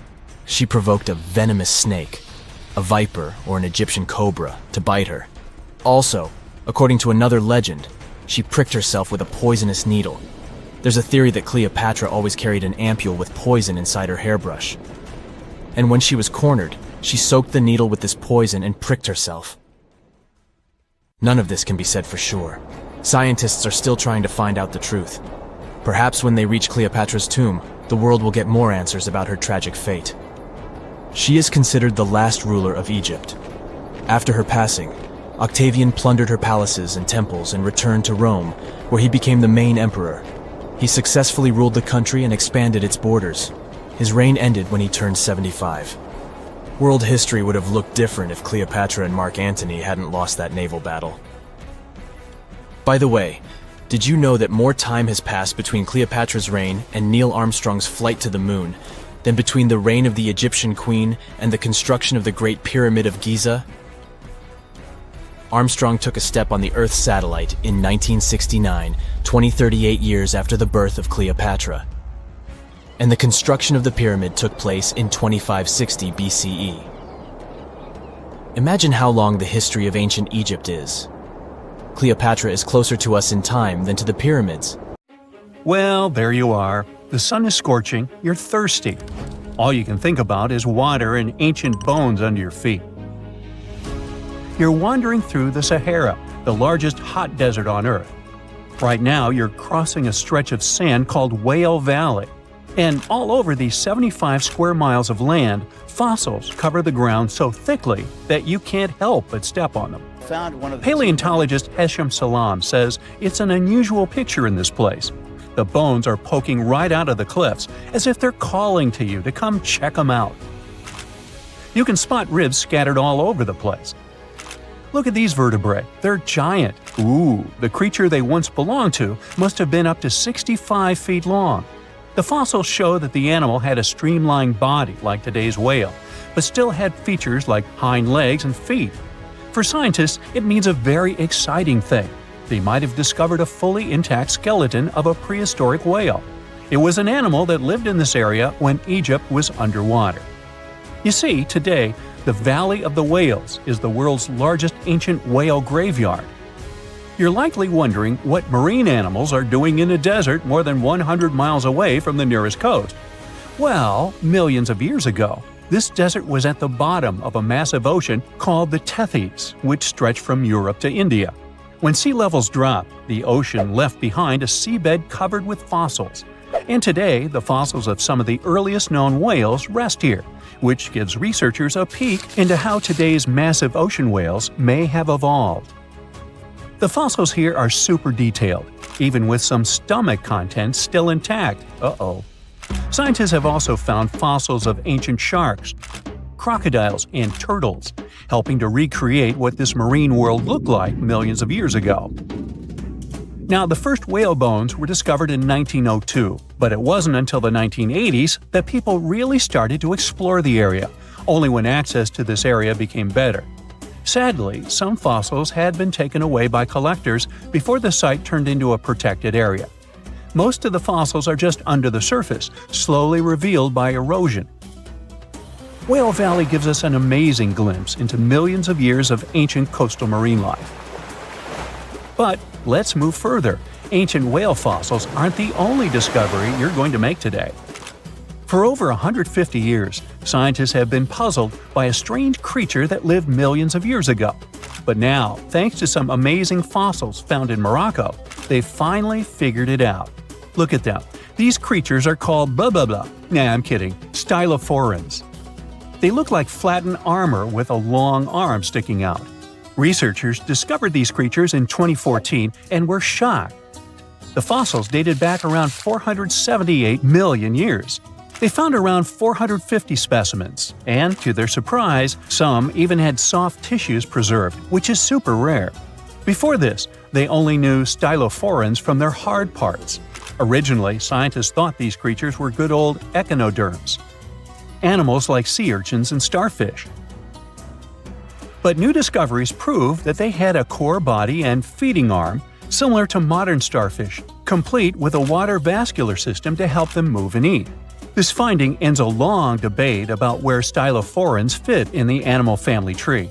Now we know they're related to echinoderms, but are more advanced because they don't have the typical 5-ray symmetry. Ooh, come here and look at this giant fossil. It was found in the Sahara and gave scientists new insights into the Spinosaurus, the largest carnivorous dinosaur we know about. These 95 million-year-old remains also confirm that it was the first known swimming dinosaur. The Spinosaurus had flat paddle-like feet and nostrils on the top of its crocodile-like head, perfect for staying underwater.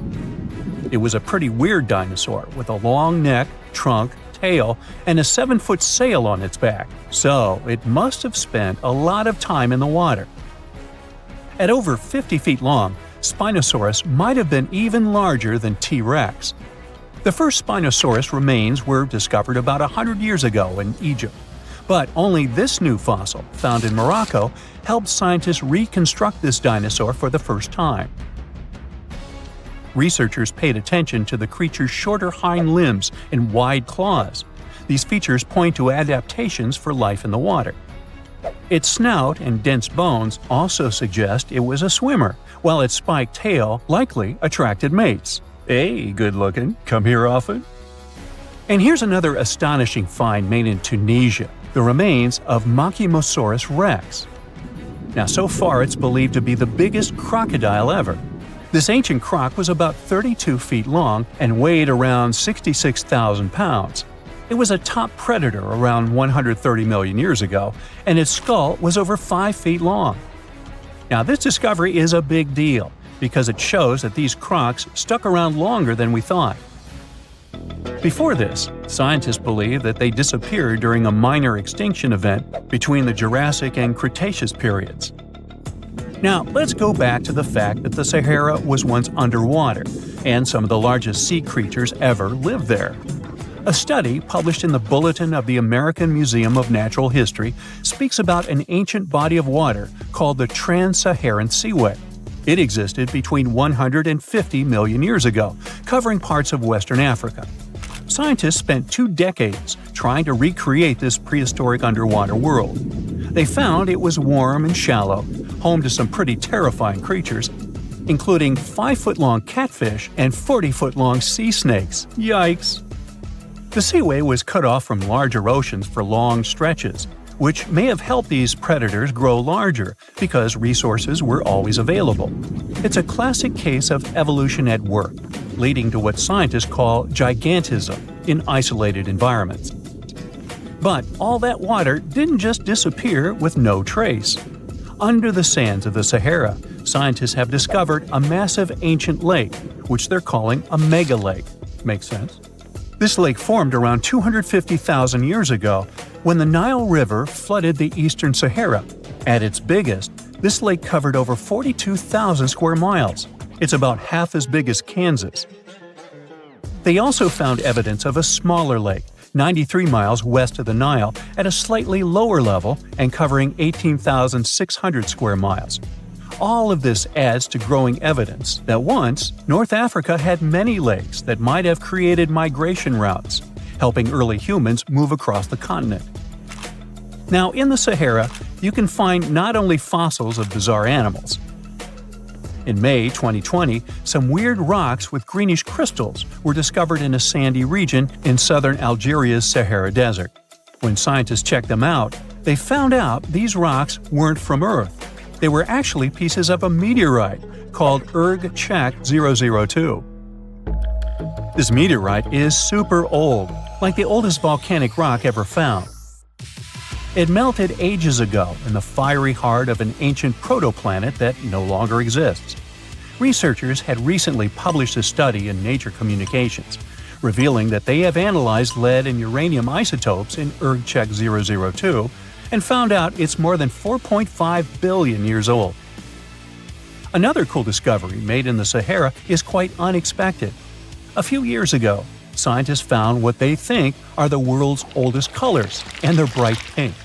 These pigments were uncovered from rocks that are around 1.1 billion years old in the Sahara Desert. The colors came from microscopic organisms, as animals didn't exist back then. The discovery was made by a PhD student who crushed the ancient rocks and analyzed the pigments. These pink pigments are actually ancient chlorophyll from photosynthetic organisms that lived in an ocean that's long gone. Researchers are now sure that this finding could help explain why larger, complex creatures showed up much later in Earth's history. Before these colors were discovered, scientists didn't know what was missing in the food chain that delayed the evolution of larger animals. Now they understand that tiny cyanobacteria were at the bottom of that chain. Apparently, this discovery is not just about finding some old pink stuff. Scientists believe it's a breakthrough in understanding the history of life on Earth. You plan to spend your summer vacation in Africa. The final destination is the Sahara Desert. It's located in northern Africa, stretching from the Atlantic Ocean to the Red Sea. You're excited to ride camels and learn about the region's rich cultures. You hop on an extensively long flight, and finally, you are here. You find yourself in the world's biggest hot desert. Can you believe it's 3 million square miles? You're ready for your first adventure after drinking liters of ice-cold water. The guide gives you a choice. You can spend 2 weeks visiting a collection of oases, or you can help them solve an ongoing local mystery. Deep into the desert, near this Algerian town, lies a mystery begging to be solved. A collection of huge, spotted circles in the sand. There are dozens of them, stretching for miles in a straight line. The circles were first identified via Google Earth images several years ago. People have debated them for years, but no one seems to know the answer. The strange thing is that they are so many miles away from any towns, roads, or human activity. The quickest way to discover the truth behind the circles is asking questions. You grab your notebook and set out to talk to locals. Everyone is helpful in this scenario: geographers, anthropologists, elders, and historians. The first person you talk to is a map expert. You need to understand if those circles were authentic or a satellite glitch. You end up interviewing the people who take Google Earth satellite pictures. The circles are really there. They appear in multiple pictures from many years. Then, let's understand why they are there in the first place. After 2 days of interviews, you have your first lead. The circles could be the result of oil activity. Experts explained why this would make sense. Algeria is a rich area for natural resources, so this would be a sensible guess. Usually, to find out if there is anything worth extracting, companies would undertake seismic surveys. Seismic surveys are a way of analyzing the Earth's surface by sending shock waves into the ground. Depending on how these waves bounce back, you'll know what is located there. A special vehicle could have marked the soil that way. So, did we unravel the mystery? Not quite so. As you know, the Sahara Desert is one of the driest areas on the planet. The average high temperatures in summer are over 104 degrees Fahrenheit. To survive there, people need to find ways of accessing water. So, these circles could be a kind of ruin or leftovers from ancient water wells. Again, I'd say this is a sensible guess. Ready for some fact-checking? Some anthropologists agree that these circles could be ancient fogueras. Foguera is the name of a 2,500-year-old style of irrigation system, usually found in northern Africa. It is also known as a qanat in other places in northern Africa. Locals would dig a deep well at an elevated point, deep enough to tap into underground water. They would then dig parallel shafts at regular distances. Then, they would dig an underground channel that connected the city to the well. Solely with the help of gravity, water would run from the well to the city. This traditional technology provided water for crops, livestock, and humans. Now, let's say these wells made human-made oases possible. Even the closest municipality name was an indication that this could be true. The name Fogueret Essaouira is actually named after Fogueras, these ancient wells. Now, this lead was proving to be very accurate. You decide to travel over there to see for yourself. You take a local bus, sit back, and enjoy the ride. The landscape in northern Algeria is filled with ancient-looking towns. You even see ruins of wells along the way, on the outskirts of smaller cities. Opening Google's satellite images, you can see the qanat's markings on the ground, a series of holes running down several miles. But as soon as you arrive, you find out you were wrong. Dale Lightfoot, one of the world's leading experts on qanats, said that the circles were definitely not qanats. Even the satellite images confirm this difference. Uh-oh, we were so close! Apparently, qanats or fogueras would not run down a straight line. They wouldn't be shaped like circles. Another clue that this wasn't the case was that there were no towns at the end. The circles were really far away from any human activity, and qanats were explicitly built to provide water for human settlements. Well, it sure was a good try. You almost gave up on this mystery when you decided to take one more field trip. It was days of preparation, pick-up cars, food, equipment, all so that the mystery of the Sahara circles could be unraveled. On the first day, you drove over 99 miles into the desert. You were always curious to see what this part of the world looked like. Over there, you see nothing but mustard yellow dunes. The night sky is pretty decent, though. You can see the entire Milky Way with your own eyes. You set up camp and sleep under a canopy of stars. The next day, tension grows. There's no cell reception. Oh dear. But thankfully, you added the coordinates of the circles to your Google map. And surprise, the offline mode works out there. You follow the coordinates, but it leads you astray. You start to get nervous, thinking this was all in vain. But you and the team get into the car and drive a few more miles past the coordinates on your phone. After a very bumpy ride, you can't believe your eyes. There it is, an enormous crater dug on the sand, surrounded by 12 smaller holes. From up high, it looks like a clock, without the pointers, of course. On the ground, they're very faint, so faint you almost miss them. Searching the area, you notice all the holes had something similar: metal wires, thin wires that you can pull from the ground. They're buried deep, so you start digging. An object starts to reveal itself. Uh-oh, it looks like old dynamite. This certainly surprises you. Better stop digging to avoid any accidents. At the end of the survey, you feel satisfied, but still curious. What could all this dynamite mean? And who put it there? What comes next is the turning point of your adventure. Walking back to the car, you see something shining on the ground. You approach the item with curiosity. It's round and rusty and looks like a sardine can? What's that doing here? Could this give you more clues about the circle's mystery? Just in case, you pick it up and put it in the car.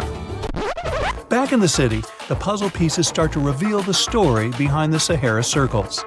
You bring photos and the sardine can and show them to local experts. They analyze your material and give you an intriguing verdict. As it turns out, guess number 1 was the closest one to the truth. So, what happened to the first guess? Why do we need to keep digging deeper? Well, because it was only half right. The Sahara circles are not a historical footprint of seismic surveying. Back when the circles were made, this technology didn't even exist. But they sure are related to oil exploration. The dynamite-filled holes were an old method for oil searching. The circles are the leftovers of surveyors looking for resources underground. And the sardine cans? Well, they were left by the workers who held explosion works. You gotta eat, right? According to the model of the can, this happened more or less around the 1950s and 1960s. So these circles aren't even that ancient. More like modern ones, if you ask me. Well. Hope you are glad you tagged along and helped unravel this mystery. See you in the next mystery-solving adventure. A gruesome discovery took place in Egypt some years ago. You want to hear about it? 16 human hands, carefully buried in 4 eerie pits. They didn't look too much like human hands at first, since they were abnormally large, but they were. Weirdly, there were only right hands, no left hands were in sight. It turned out that it points to the practice of an ancient dark ritual. Old Egyptian art and tales talked of a ceremony where warriors would present the right hand of their adversaries as proof of victory and ask for gold in return. Egyptians believed in the afterlife, so cutting off someone's hand meant you cut off their power eternally. Guaranteeing this type of defeat was interesting to the winning party. Here, the fight was between Egyptians versus Hyksos, who lived in what was once known as Canaan. Egypt has always been the center of some history-changing findings, and some time ago, this papyrus was found. If we stretched it open, it would be just a tad bigger than the height of a skyscraper. The world's tiniest skyscraper, which is located in Wichita Falls, Texas. When humans didn't write on their notes app, they wrote on this thing, made from the medulla of a papyrus plant. Around 2,000 years ago, ancient Egyptians wrote something reminiscent of a book where they describe most of their funerary traditions and their visions of the afterlife. It's considered one of the most important texts from ancient Egypt and is still sold in bookstores to this day. This ancient manuscript was unearthed from a chamber located just south of the Pyramid of Djoser, located in Saqqara. Oh yes, Djoser is the oldest pyramid in Egypt and not the Giza pyramids like most people think. So recently, the site of Saqqara buzzed with excited archaeologists who probably found one of Egypt's oldest complete mummies. They believe that this beautiful and well-preserved mummy was that of a wealthy man. He was discovered in a deep shaft, covered in layers of gold leaves. There are many symbols that show he was an important and wealthy man, like the band he wore on his head, the bracelet on his chest, and the fact that he was embalmed with a tunic, which was reserved for Egypt's finest. The most exciting part of the entire discovery was finding the resting place sealed with mortar, just as the ancient Egyptians had left it 4,300 years ago. Now this may sound weird, but back in 2008, archaeologists discovered a missing pyramid. Now it went missing because it deteriorated over the span of 4,000 years. Today, you can only see its base. It was a pretty important site back in ancient times. It is said that around the area of the pyramid, the ancients hosted a special type of ceremony where high priests would carry mummified remains of sacred bulls. Now here's a fun fact. Ancient Egyptians believed that Apis bulls were earthly incarnations of the city deity of Memphis and was connected to rites of fertility. It wasn't just any Apis bull though. They needed to be all black with a single white mark between its horns and a bunch of very specific characteristics. They were selected by the local priests and honored until they passed away. After that, they were mummified and buried in underground galleries. Meanwhile, this missing pyramid sort of disappeared around the 1800s. It was a German archaeologist who first found it in the village of Saqqara. He called it the Headless Pyramid when he first found it. But then, years after the official discovery, the desert sand came along and covered the whole thing. There were some excavations between the 19th and 20th centuries, but they weren't too systematic. That's why scientists were so thrilled when they dug an entire pyramid's base after removing the 25-foot mound of sand that was covering it. Oh, and it turns out American archaeologists are excavating a cemetery in Egypt that could contain over 1 million mummified bodies. So far, archaeologists have dug around 1,700 mummies. One of the main differences from other classic Egyptian mummies is that these people weren't kings and pharaohs. They were commoners that most likely lived about 1,500 years ago, when Egypt was controlled by the Roman and Byzantine empires. The name of the cemetery is cool though, the Way of the Water Buffalo, just in case you want to check it out on your next trip. Other than bulls and buffaloes, ancient Egyptians also liked baboons. Are you seeing a pattern here? In the beginning of the 20th century, archaeologists discovered a site filled with mummified baboons in a place called, guess what, the Valley of Monkeys. An animal wouldn't have been mummified if it wasn't considered important. Certain animals were more important than others, since they were linked to specific deities. Jackals were connected to Anubis, the ancient god of the afterlife, and cats were likened to the female deity Bastet. Baboons were a pretty big deal, since they were believed to be connected to Thoth, the deity of wisdom and advisor to Ra, one of Egypt's supreme deities. The archaeologists who studied these animals weren't too happy. They think these baboons were kept inside and were deprived of sunlight for most of their lives. They had extreme vitamin D deficiencies and they were poorly fed.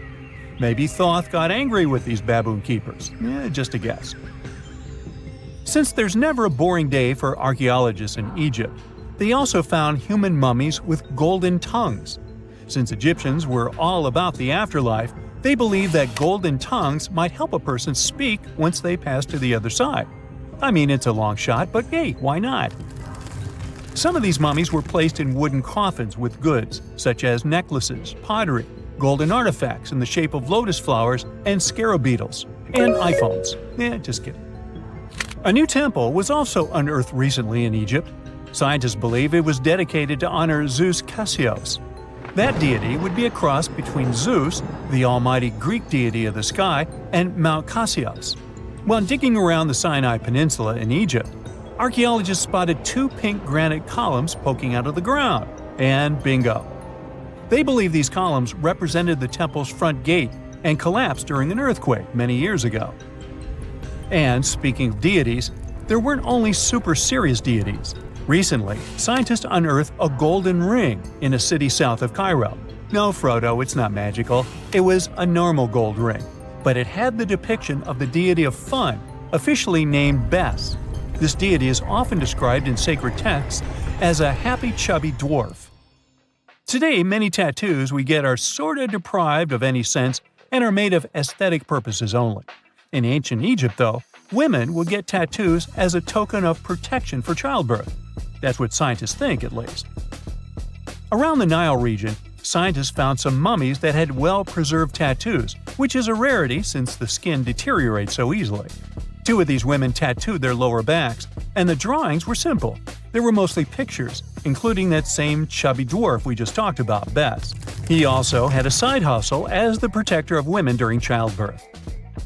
Now, would you believe me if I told you ancient Egyptians invented robots? No? Well, that's because that's not entirely true. Sure, they were astronomers, mathematicians, and engineers, and somehow they also squeezed an eccentric invention into that package – an automated deity some scientists called Hathor. This wooden statue had been in the Metropolitan Museum of Art for years before someone noticed its secret. With the help of an X-ray machine, specialists discovered a mechanical operating system inside it. The pulley-like axis goes from the statue's shoulder to her left leg. When the system rotates, the statue raises and lowers her hand. Hey, pick me, pick me. And now we're off to almost 5,000 years ago. Let me take you to ancient Egypt, where back in 2550 BC, guess what? The construction of the Great Pyramids of Giza started. People learned to build cathedrals and skyscrapers, but it wasn't until recently that these massive buildings appeared. It's still a mystery to even modern scientists how these pyramids were built 5,000 years ago. No wonder they are one of the 7 wonders of the ancient world.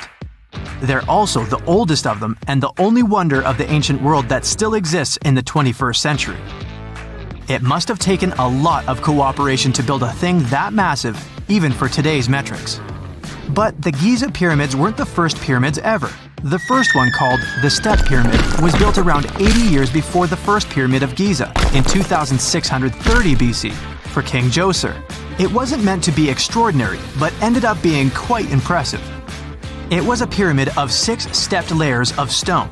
It was 204 feet high, which is as tall as a 19-story building. And it was the tallest building that existed at that time. It wasn't just a pyramid though, it was surrounded by a whole complex of buildings, including even courtyards.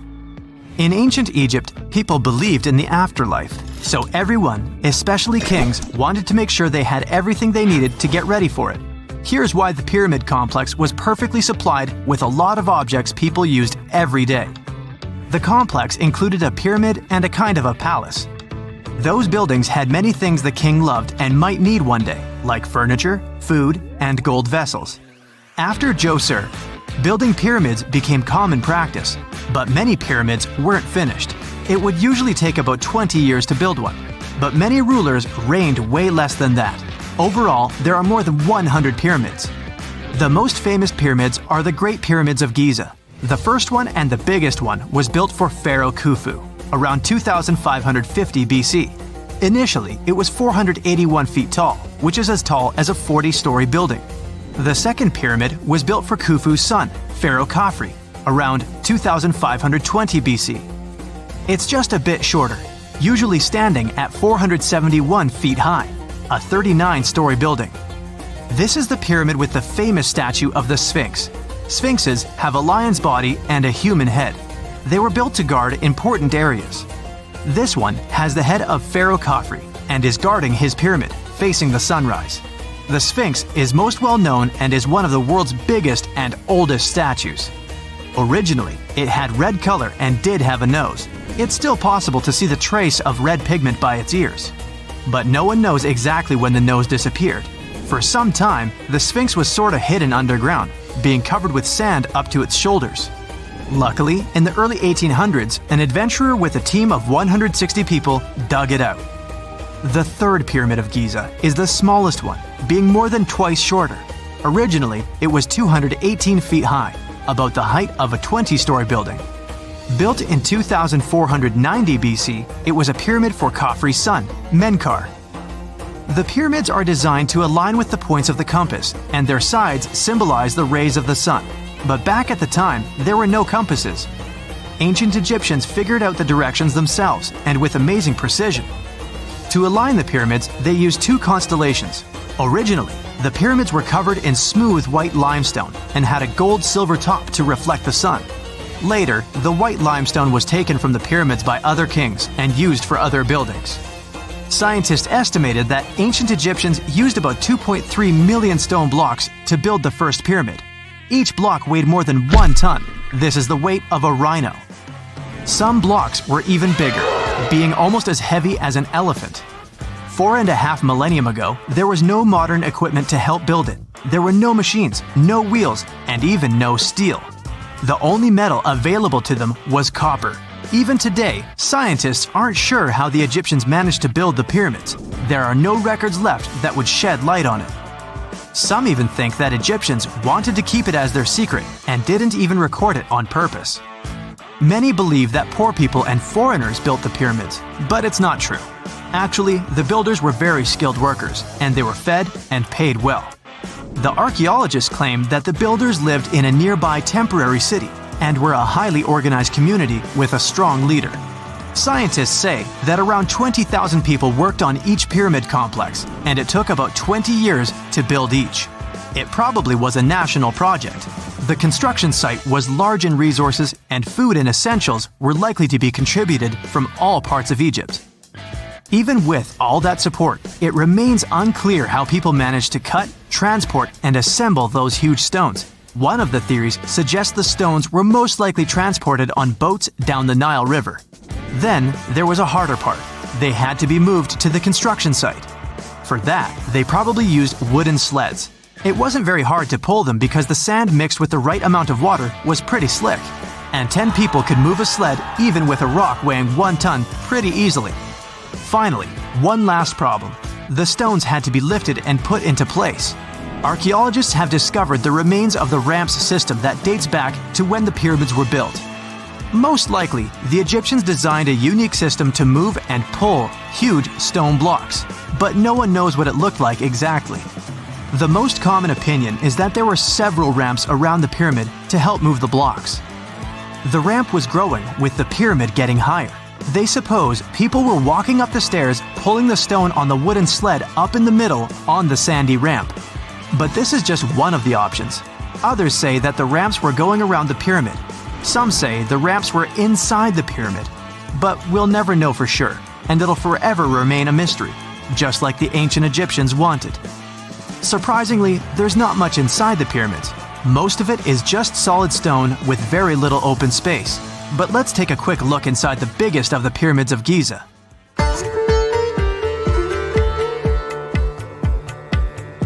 From the entrance, there are two stairs, one going down and the other one going up. The descending one takes you to a chamber located underground. That's where the pharaohs are, but not in this pyramid because Khufu wanted to stay higher. The underground room is partly unfinished. The room with Khufu's sarcophagus is called the King's Chamber. It's upstairs and then through the tall and long Grand Gallery. Below the King's Chamber, there's a room called the Queen's Chamber. There are no queens though, and no one is sure why the room is called this. Unfortunately, none of these have any hieroglyphs on the wall. They're just bare. If you want to see them, you should go to the other rooms that are decorated. Those pieces of art are depictions of ancient Egypt's culture and daily life. The texts allow researchers to study their language and grammar. Sadly, the treasures that once were here in the pyramid are long stolen. From that room, there are several tunnels for an unknown purpose. There are many tunnels and passages inside the pyramids. There are many chambers and shafts and secret ways. Scientists have been sending little robots with cameras there for some decades already. And the robots did discover another chamber a bit upstairs with hieroglyphs on the walls. But even today, much of the pyramids is still unknown, and there's no so-called building plan of the pyramids. Egyptians did create a mystery no one can crack for 4,500 years already. Scientists recently started to X-ray the pyramid to learn what's inside it without entering it and its narrow, mysterious tunnels. This just in, the world's oldest pyramid was built during the last ice age. And I'm not even talking about Egypt. I'm saying our ancestors might have spewed a 27,000-year-old pyramid in West Java. Gunung Padang is not exactly shouting pyramid. It's more of a mound with huge scattered stones tossed all over it. But local people seem to revere it, and they have for centuries. It wasn't until recently that the Indonesian authorities decided to excavate a bit deeper to see what all the fuss was about. They ended up finding the remains of a human settlement. It was rather unexpected, since the mound is pretty high up. This excavation could only prove there were humans in the area as far back as 45 BCE, which sounds reasonable. It was up to an Indonesian geologist named Donnie Hillman to prove that Gunung Padang is the world's first pyramid. He used all sorts of new technology to support his claim. Our guy used carbon dating, which digs deep into the earth and takes whole chunks of soil. He found layers and layers of constructions, like he was digging up Rome and finding ancient buildings buried in the ground. His research proved that there had been caverns and even rooms down there, which could only mean one thing: humans. As for the rocks located up in the mound, they were most likely strategically placed by the people who lived there back in the day. They needed a place to meditate, so they arranged things in a harmonious way. Their smooth surfaces wouldn't be the result of years of erosion, but the works of great sculptures, the Michelangelos of their day, let's say. If this is all for real, then human civilizations began way before we think they did. Our ancestors, the Paleolithic humans, didn't have what it took to be considered a civilization, especially not the tools and knowledge to build pyramids. They needed a lot of masonry skills, which weren't all that available during the last ice age. His peers don't share this view though. They could believe Hillman's theory if he had found evidence such as charcoal and bone fragments, but he didn't. Flint Dibble, another archaeologist, says that without concrete evidence of human activity, there's no proof of an actual pyramid. In this case, all the data proves is that the soil in the mound dates back to 27,000 years ago. He thinks the rocks on top of the mound just slipped down the hill like rocks normally do. Only a complex society would have managed to build a stepped pyramid like they claim it was. But according to Bill Farley, an American archaeologist, There's just no reason to believe there were any settlements in Indonesia during the last ice age. Now, just so you know, the oldest known ancient society with this kind of knowledge is probably 11,000 years old and used to occupy the region of modern-day Turkey. Take a look, Turkey's Göbekli Tepe. It's also not a pyramid, but it's the oldest monolithic construction made by humans. Back in the Neolithic period, a lot of people settled there, and there are proofs for it. For example, the walls there are covered in ancient drawings of clothing and wild animals. Until recently, the title of the world's oldest pyramid went to a three-sided construction known as the Djoser Pyramid in Egypt.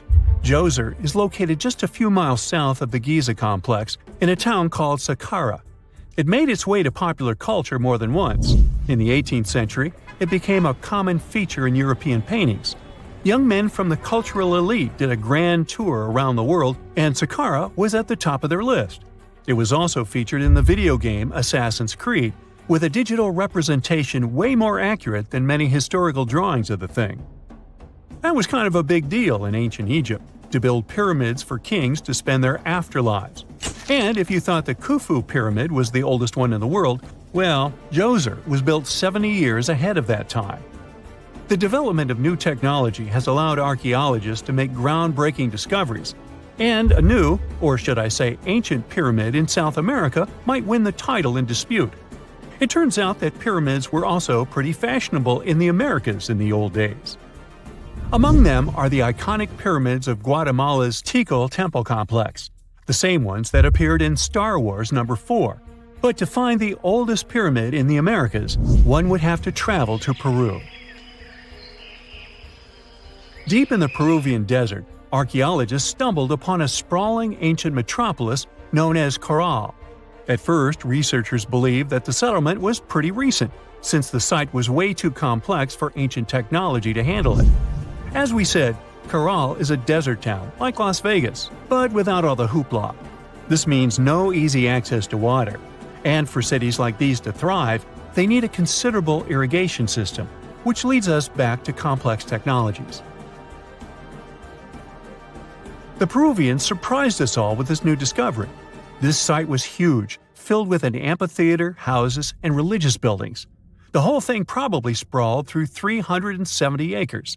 And when scientists went to test their initial hypothesis using radiocarbon dating, they found that the city probably sprung around 2027 BCE. On the site, archaeologists found 6 pyramids that could possibly predate the one in Saqqara. As far as they know, both civilizations coexisted in the same time period, in opposite parts of the world. But since researchers can't pinpoint the exact age of Caral's pyramids, it's pretty hard to guess which civilization completed their pyramid first. If only we had a crystal ball. Now, it just so happens that the shape of a pyramid is something that nature is able to produce all on its own, leaving us modern-day humans a bit confused. A classic example is the Japanese side of Yaonagani, which also goes by the name of Japan's Atlantis. The entire monument is about the size of 5 football fields and the height of a 5-story building. Explorers and scientists believe that Yaonagani dates back to 10,000 years ago. For Japan's top marine geologist, Professor Masaki Kimura, Yaonagani is the heritage of a lost civilization. Kimura has dived into exploring the ruins over 100 times over the past 10 years. To him, there are clear signs of human activity down there. Check out this triangular-shaped pool on the monument's surface. Kimura thinks it's actual proof of humans, because this triangle-shaped concave is a historical symbol of water fountains in the region. As it happens with a lot of these cases, not all scientists are convinced the same. For many, Yaonagani is probably the result of thousands of years of erosion, and the fact that the monument is composed of one massive rock leads them to believe it is not really human-made. Sure, these huge basalt columns may look like the ruins of a palace, but they're most likely the result of the intense volcanic activity in the region. And speaking of natural formations that really look like a human made it, a pyramid on Mars has been a hot topic lately. Humans have been keenly trying to prove that there is life on Mars for quite some time. But some are stretching it really far, saying that little green or gray people built a pyramid on the planet to try and build their own civilization.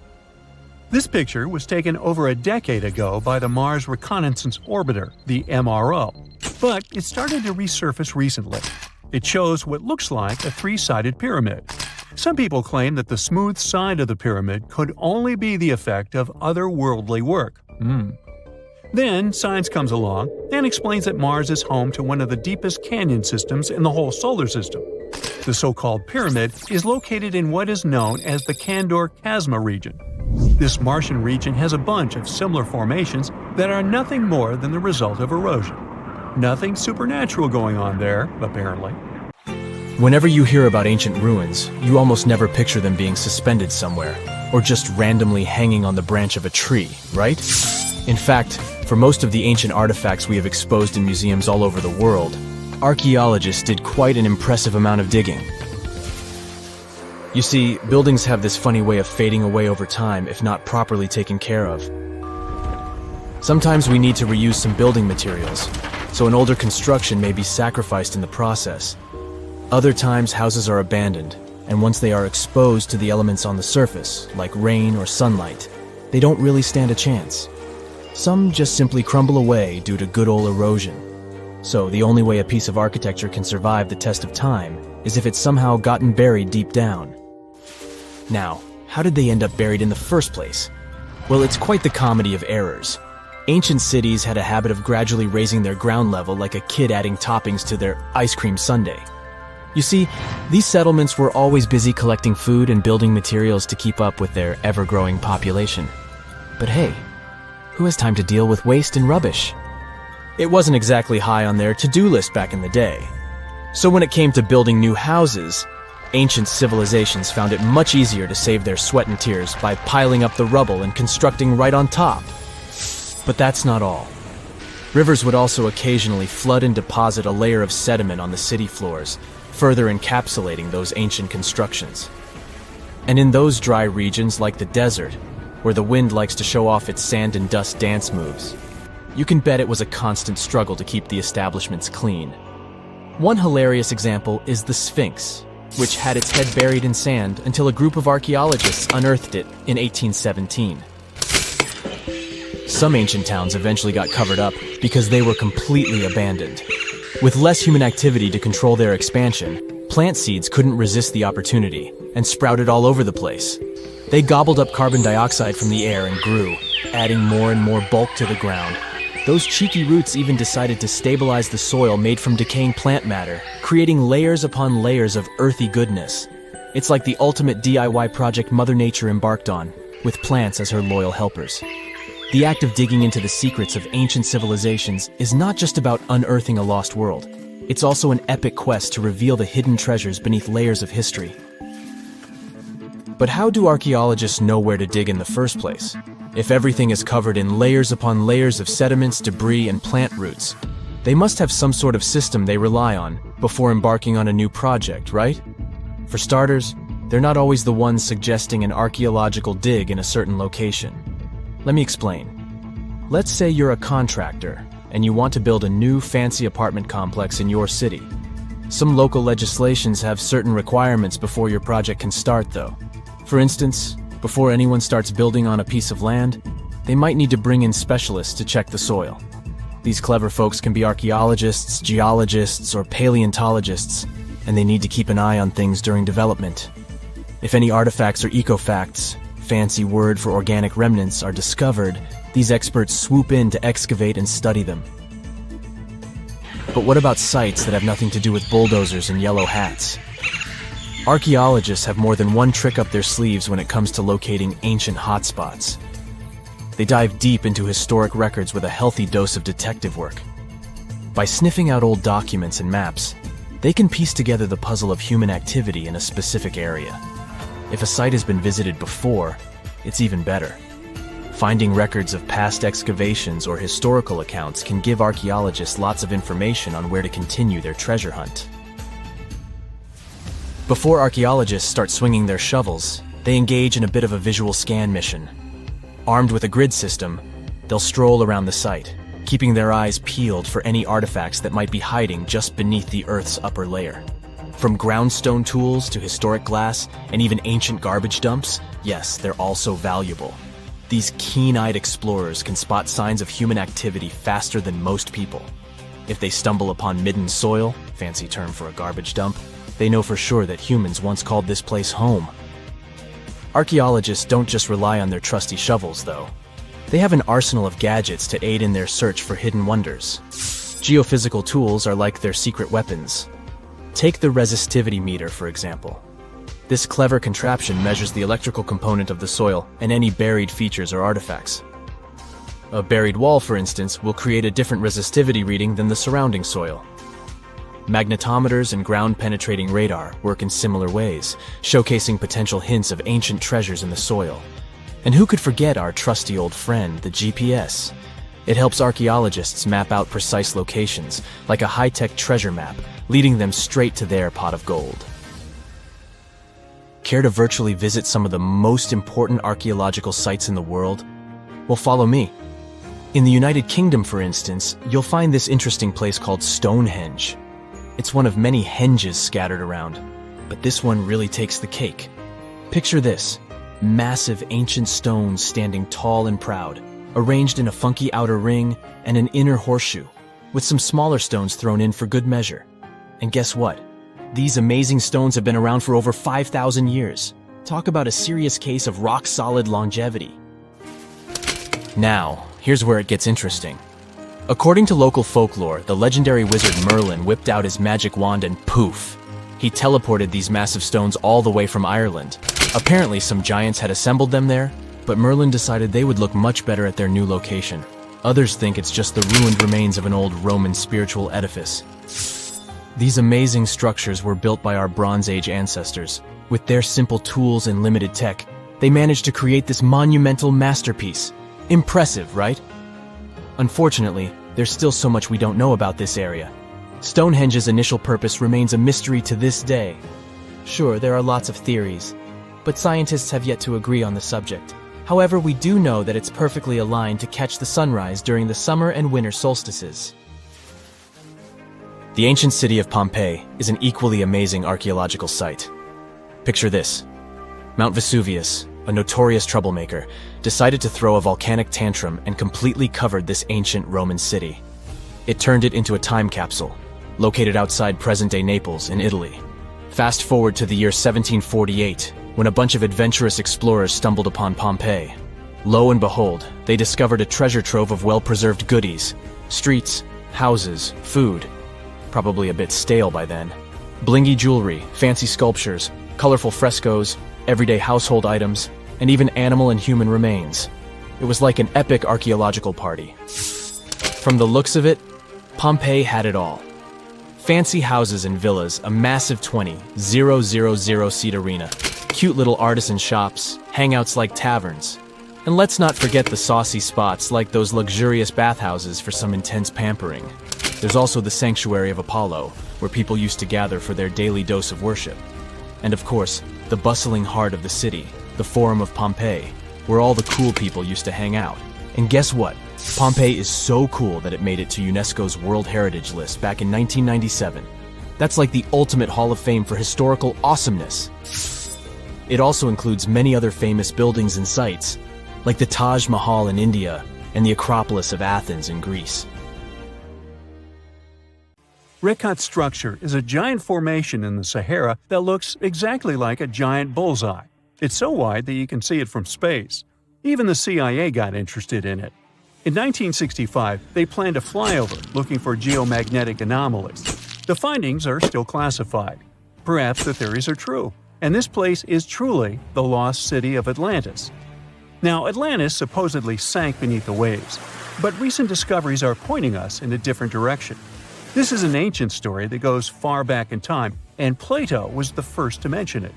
The place had loads of greenery and a curious structure: 3 concentric circles of land surrounding 2 circles of water. 2 key quotes from Plato's writing suggest that Atlantis might not have been a typical island in the middle of the ocean. Plus, Atlantis had a major influence from Africa and Europe, challenging the idea of it being in the Atlantic. It turns out that the Eye of the Sahara and Atlantis look alike. When astronauts saw the Eye of Sahara from above, they initially suspected a meteorite impact crater. but the rings of the structure match the layout described of Atlantis. More importantly, the Sahara wasn't always a desert. It turned from a tropical region into a desert around 11,000 years ago. Researchers found evidence of a massive river called the Tamaracet that could have sustained a community. This river flowed toward the Rikat structure, aligning with Plato's description. The Trans-Saharan Seaway ran through the Sahara 50 to 100 million years ago. The sea allegedly destroyed Atlantis around 11,500 years ago, likely due to a rapid rise in sea level caused by the end of the Ice Age.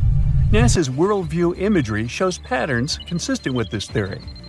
Those concentric rings might be a key to unlocking the secrets of our planet's evolution over millions of years.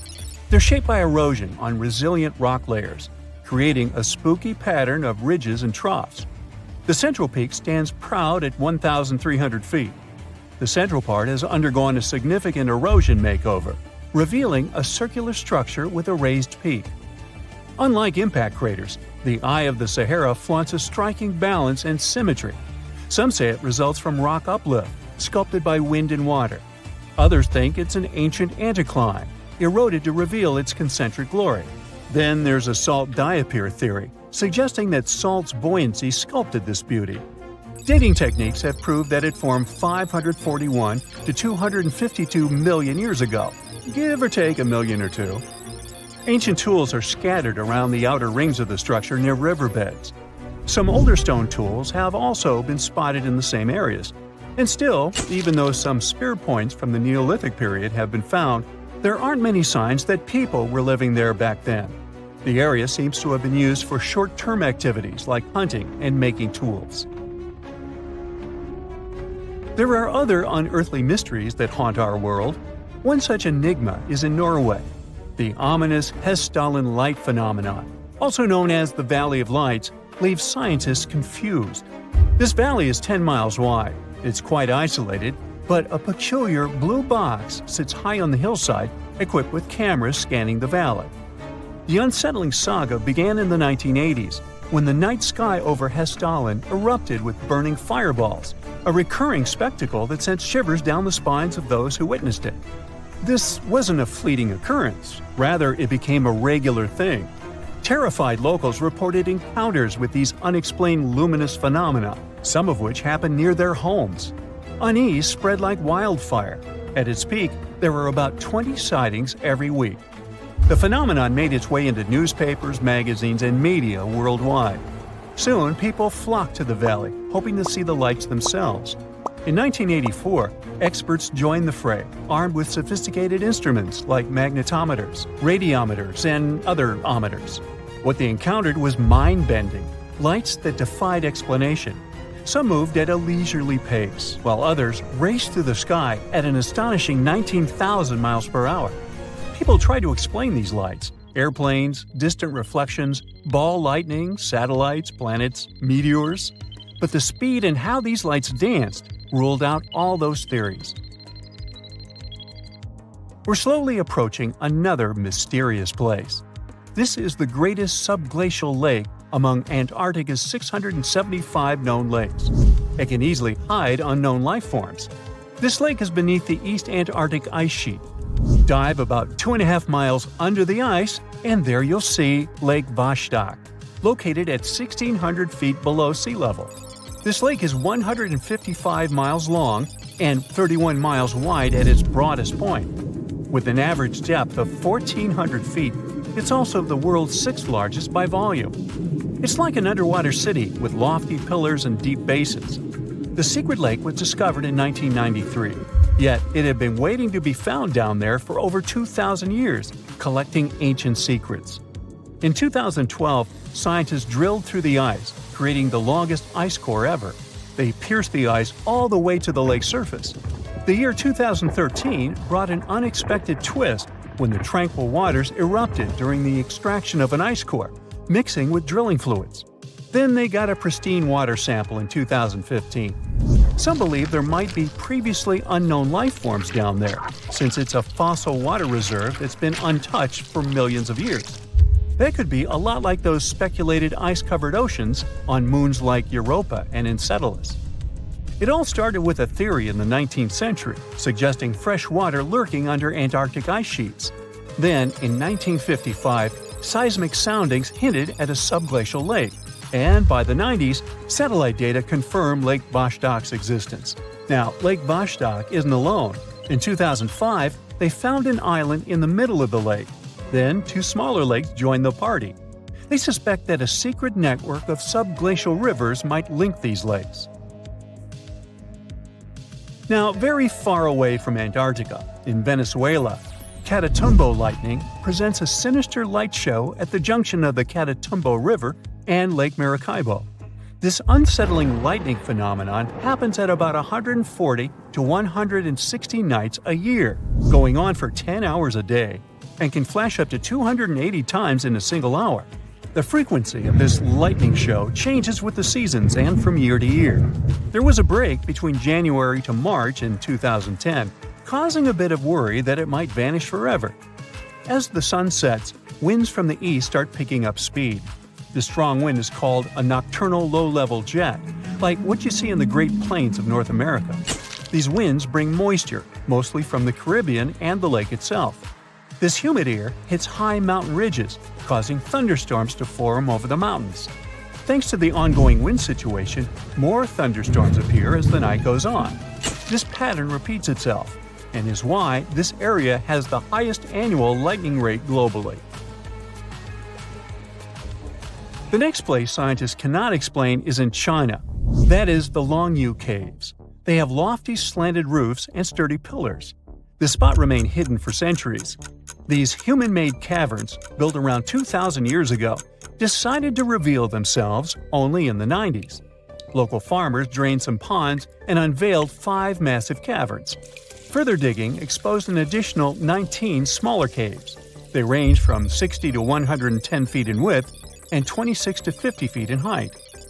Archaeologists found historical relics from the reign of Emperor Zhuan of Han, dating back to over 2,000 years ago.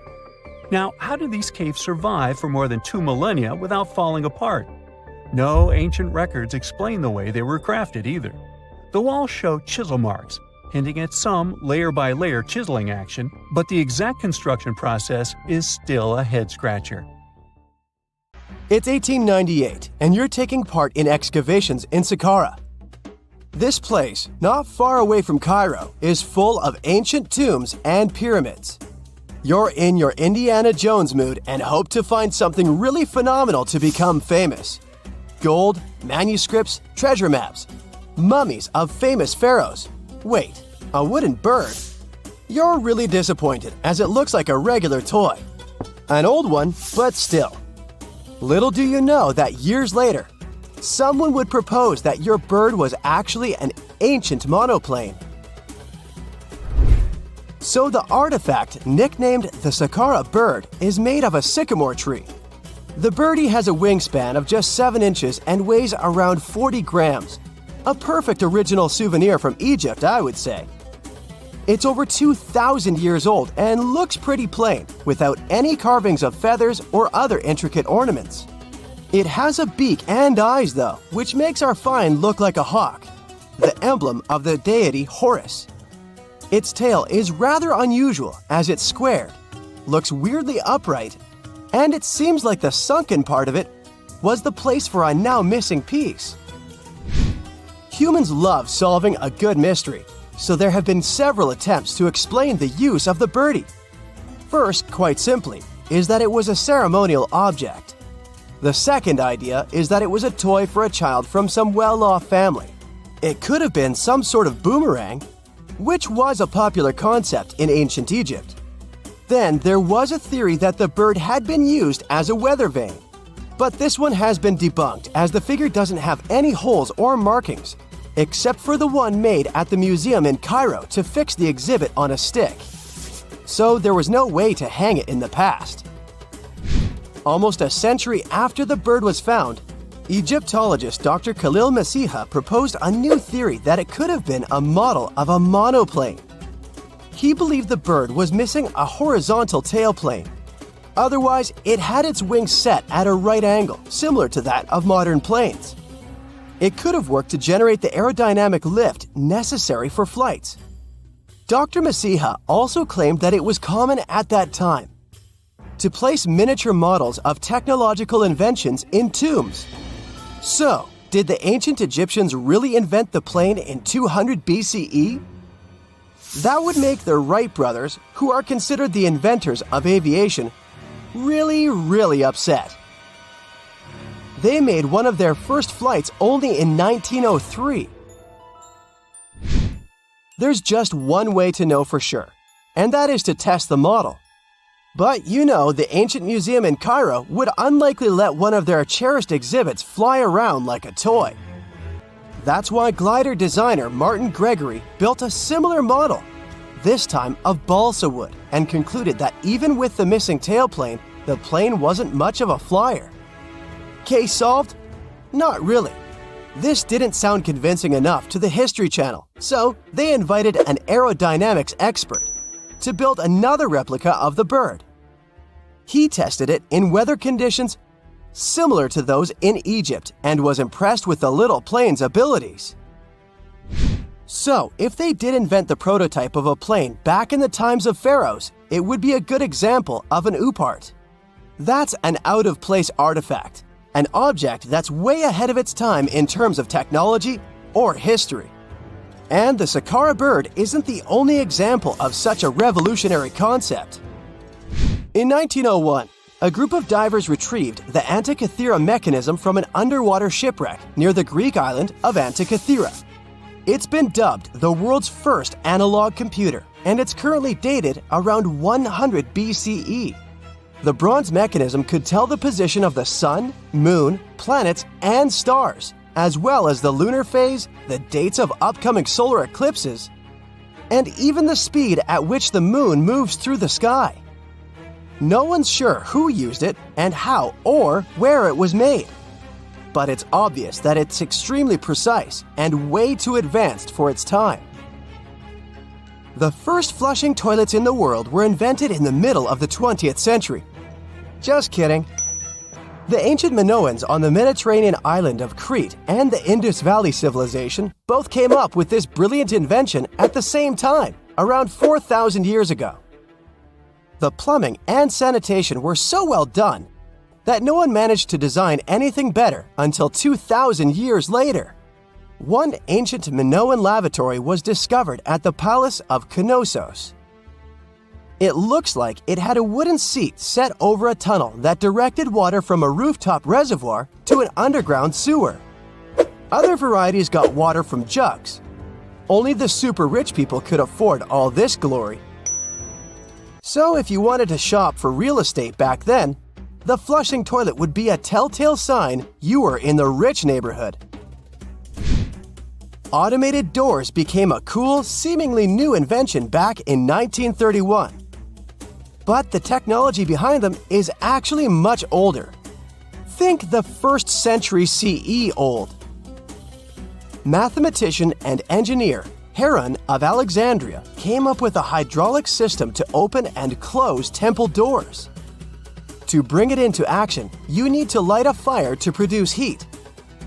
There was a brass pot under the fire, half filled with water. The inventor connected the brass pot to containers that acted as weights. When the fire was burning, the water moved into the containers. They went down and pulled the ropes.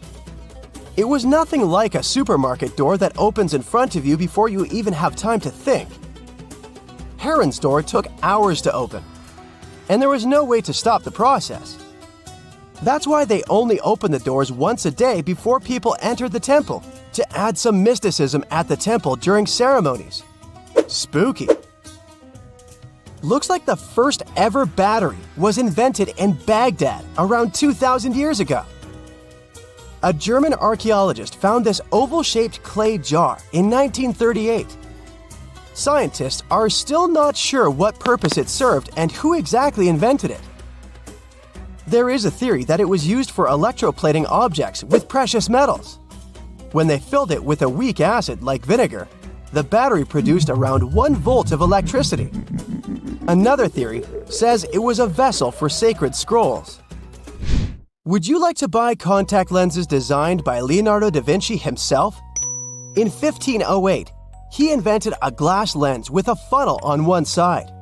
You were supposed to wear it with water inside to improve your vision. Sounds a bit uncomfortable, doesn't it?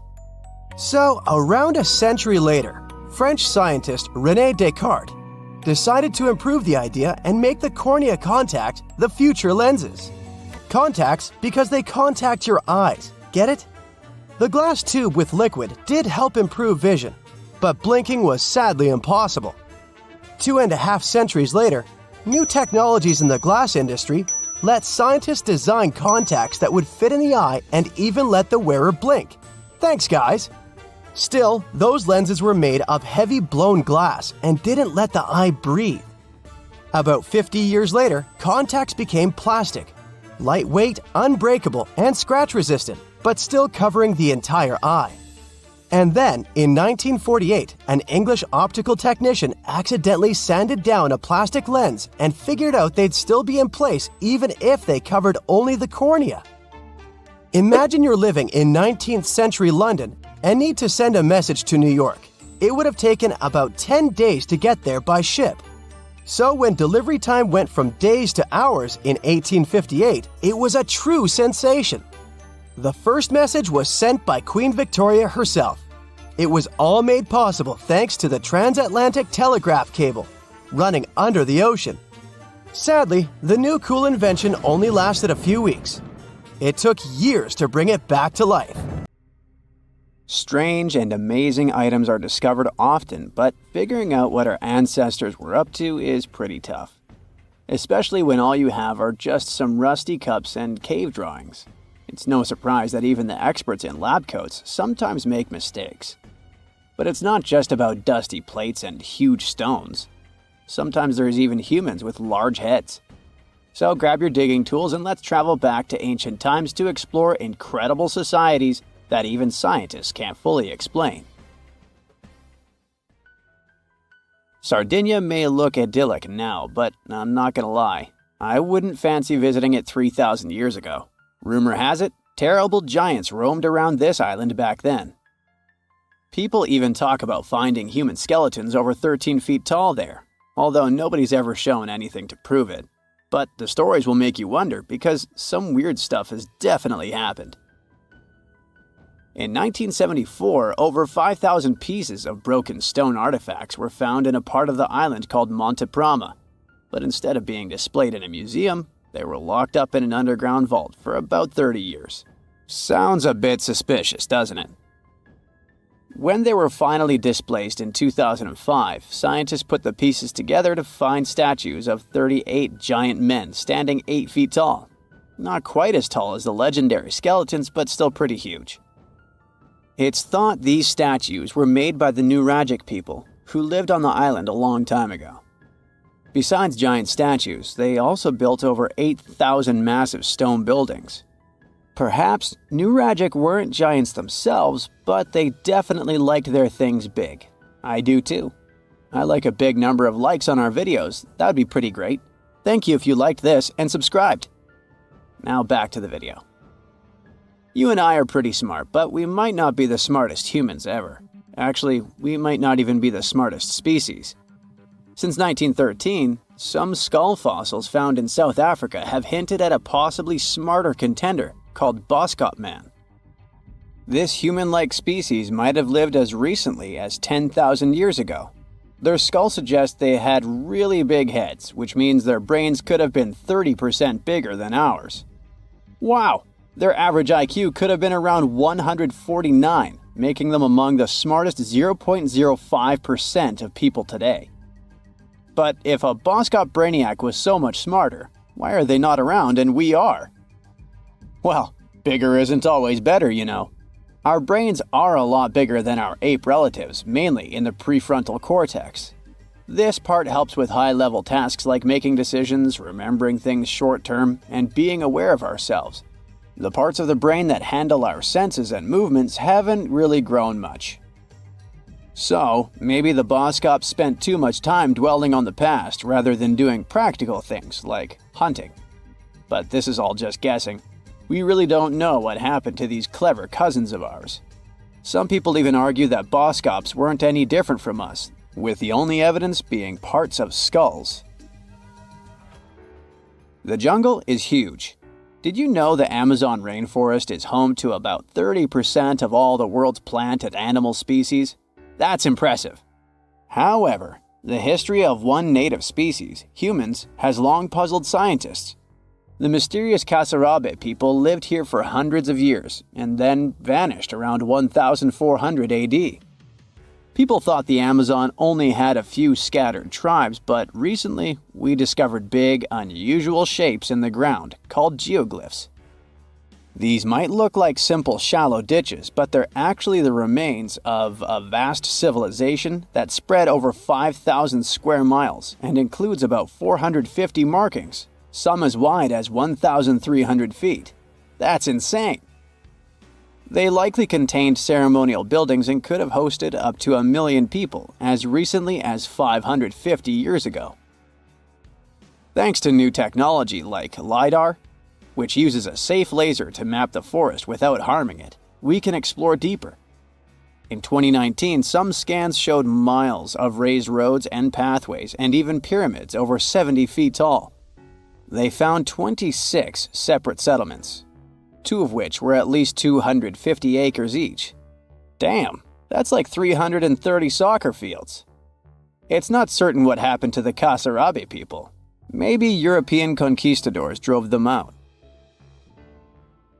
Maybe the most baffling ancient civilization is one we've never actually found a trace of. Yep, I'm talking about Atlantis, the grand city that supposedly sank into the ocean. The first mentions of Atlantis come from the ancient Greek philosopher Plato, who talked about a great city near the Strait of Gibraltar. But for ages, everyone just thought Plato made up Atlantis as a perfect version of his own Athens. So why, about 12,000 years after it supposedly vanished, do we still wonder if it might be real? Well, in the 19th century, U.S. Congressman Ignatius Donnelly wrote a book giving 13 reasons why he thought Atlantis was more than just a myth. Then, in 1965, some folks thought they actually found Atlantis when they discovered the Richat structure, a massive 25-mile-wide dome in Mauritania, Africa. It's so big that you can see the whole thing from space. 2 astronauts flying over the Sahara Desert spotted this giant eye staring back at them and thought they'd made the discovery of a lifetime. Unfortunately, there's no solid evidence linking this structure to Atlantis. It's believed to have formed from volcanic activity about 100 million years ago. But it does look suspicious, doesn't it? Still, we're no closer to knowing the truth. Imagine going back to about 3,300 BCE and finding yourself in South Asia. Welcome to the Harappan civilization. These people were way ahead of their time. They had cities like Harappa and Mohenjo-Daro, complete with baked brick houses, sophisticated drainage systems, and even public baths. This place might have had over 5 million people, making it one of the densest regions at the time. They also invented a system of standardized weights that was incredibly useful for traders. And trading they did.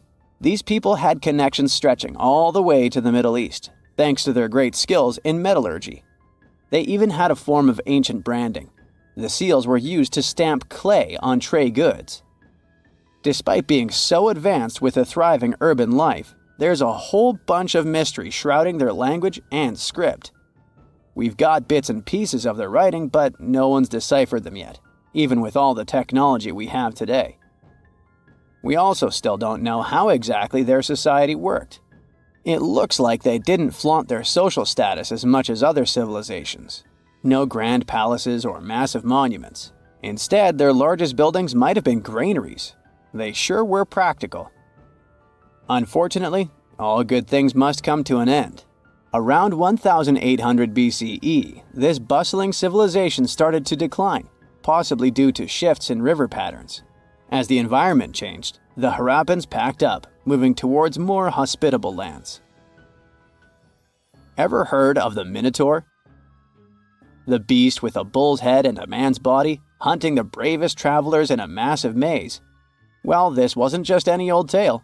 It was one of the most popular dramas of the ancient world, and it was inspired by this place, the island of Crete.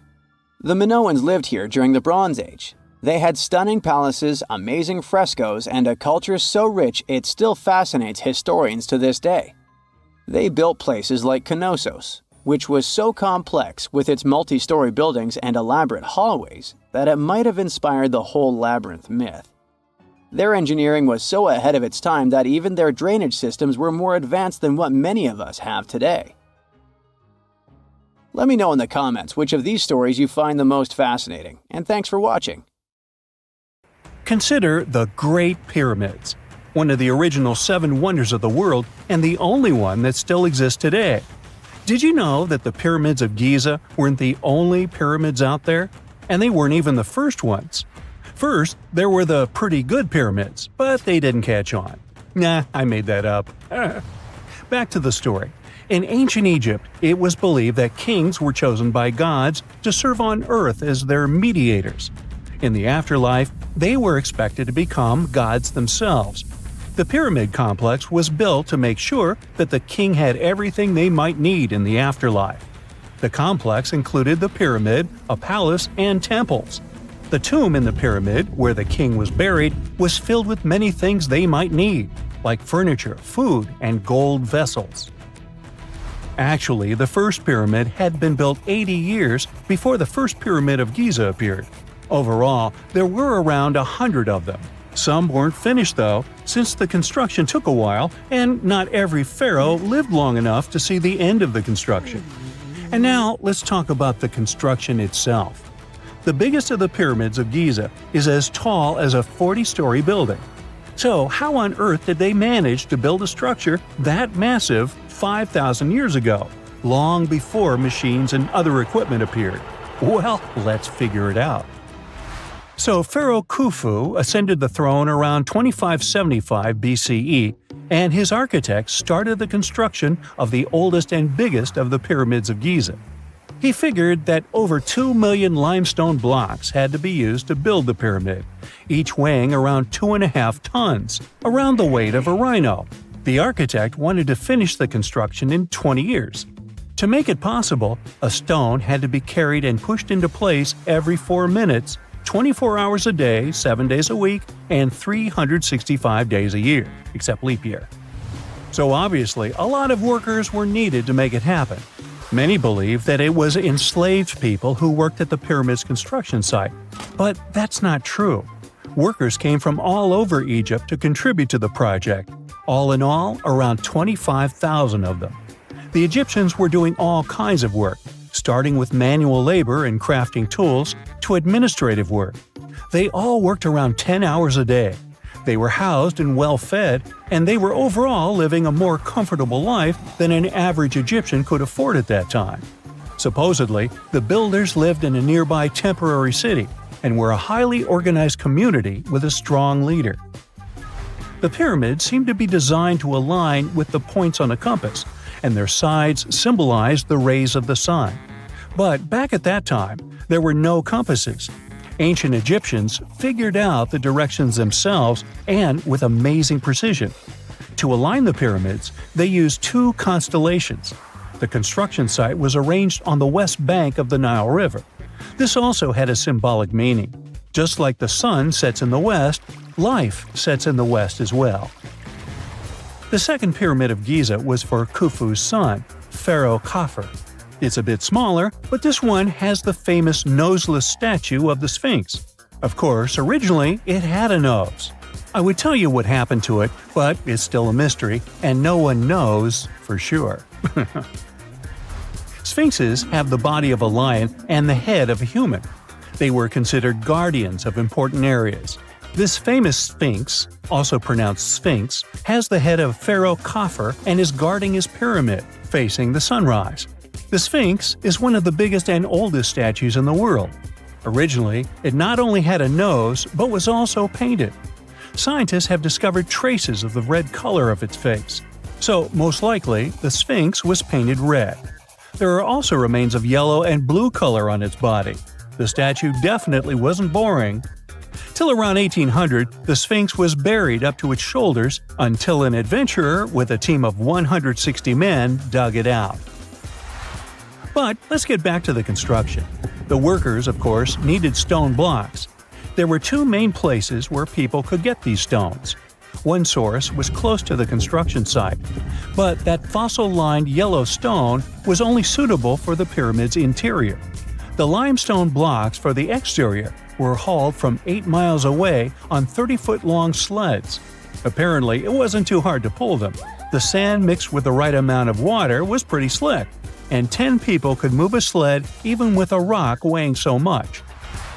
Surprisingly, cutting off a block of limestone wasn't the biggest problem. When in the ground, it was soft and could be split relatively easy. But after getting exposed to the air, limestone hardens. So the most difficult part was to shape the blocks. That step was crucial because the smallest inaccuracies could lead to the whole pyramid collapsing. So, okay, those limestones were mined, carried on a sled, shaped, and then what? How could they be put into place? Well, this is still a mystery. Archaeologists have discovered the remains of a ramp system that dates back around the time the pyramids were being built. So historians have come to the consensus that, most likely, the Egyptians designed a unique ramp system to move and pull huge stone blocks. The most common opinion is that there were several ramps around the pyramid. There probably was a central ramp with 2 staircases on each side of it built over the pyramid stones. The ramp was growing as the pyramid was getting higher. People might have been walking up the stairs, pulling up stones on wooden sleds. But this is just one of the options. Other experts say that the ramps were around the pyramid, and some say that the ramps were inside the pyramid. Maybe we will never know for sure, and it'll forever remain a mystery. The exterior limestone of the pyramid was polished with sand and stone until it gleamed. On top, there was a gold and silver capstone, which glimmered over Egypt like a second sun. So that's how it was 5,000 years ago. Now, about the interior. Surprisingly, there's not much inside the pyramid. Most of it is just solid stone with very little open space. But let's take a quick look inside. From the entrance, there are 2 stairways, one going down and the other going up. They take us to the chambers. There are 3 of them inside. Now, why is that? Apparently, throughout the whole construction, a burial chamber had to be prepared at all times, just in case a pharaoh kicked the bucket before the construction ended. So separate chambers were built one after another as the construction progressed. The last of them was the main one. It's called the King's Chamber. It's the one where Khufu was resting. It's the biggest room at the very heart of the pyramid, and there's a big passageway leading to it. It was likely used as a kind of elevator to move granite up to build the interior. Granite was also used to make 5 stories of support beams to ensure that the pyramid didn't collapse. And we can see that it worked since it's been standing for centuries. Unfortunately, none of these chambers have hieroglyphs on the walls. If you want to see the writings, you should go to the decorated tombs near the pyramids. Those pieces of art are depiction of ancient Egypt's culture and daily life. The texts allow researchers to study their language and grammar. The treasures that once were in the pyramids have been taken by people. There are also many secret tunnels and passages inside the pyramids, but even today, no one knows the whole plan of the interior. Scientists have been sending little robots with cameras inside for many years, but there's still a lot we don't know about the pyramids. Now they're trying to use an X-ray to scan the pyramids from the outside without going inside. So yeah, ancient Egyptians did create a mystery no one has been able to crack for 5,000 years already. Mirror check. You've got your beige parka on, your chisel is packed, and your overnight plane ride to Saudi Arabia is booked. You know what this means, right? Unfortunately, you weren't cast in the remake of Dune. It just means that you're ready to go explore the world's largest desert areas in the hopes of uncovering prehistoric secrets about our ancestors. Let's get one thing straight. If you ever thought that deserts were empty spaces, think again. They might be filled with sand as far as the eye can see, but they also hold a lot of history. You know, because before humans settled down in cities and towns, we were nomadic people, and we traveled all around the globe looking for food, water, and shelter. So we had to come up with some interesting stuff to survive. Like this thing that was found in the desert of Saudi Arabia. Do you have any idea what this could have been? Over many years, scientists have discussed the origins and use of huge structures such as these ones. It seems our Neolithic ancestors were way smarter than we gave them credit for. They didn't spend all their hours around the fire carving weapons out of stone. No, they were also practicing their architectural skills. These huge stone structures are called desert kites. Because if you look at them from a distance, well, they sort of look like kites. Archaeologists have arrived at the consensus that these kites were used to lure animals in. This way, it would make it easier for our ancestors to guarantee their week's food. But that's not all. Take a look at these monolithic structures right here. They show us that our ancestors probably drew on rocks, the blueprint of what they were going to build on the ground. Just like modern-day architects, desert kites could be miles long, so they drew out a plan before actually building them. The most surprising feature of all is that these kites were built even before things such as Stonehenge. We're talking around 7,000 to 9,000 years ago. Over the last decade, scientists have been able to identify over 6,000 desert kites spread across the Middle East and West and Central Asia. If you don't think this huge, try building something this large without the help of any drones. It looks like a pretty difficult feat to me. And apparently, Saudi Arabia's desert is filled with more amazing things. Scientists have found mysterious stone structures that are older than the pyramids of Giza in Egypt. So of course, you can't wait to go check that out. Can we all agree that carrying around heavy rocks to build a pyramid without the help of modern technology sounds absurd? I mean, how on earth did they do it?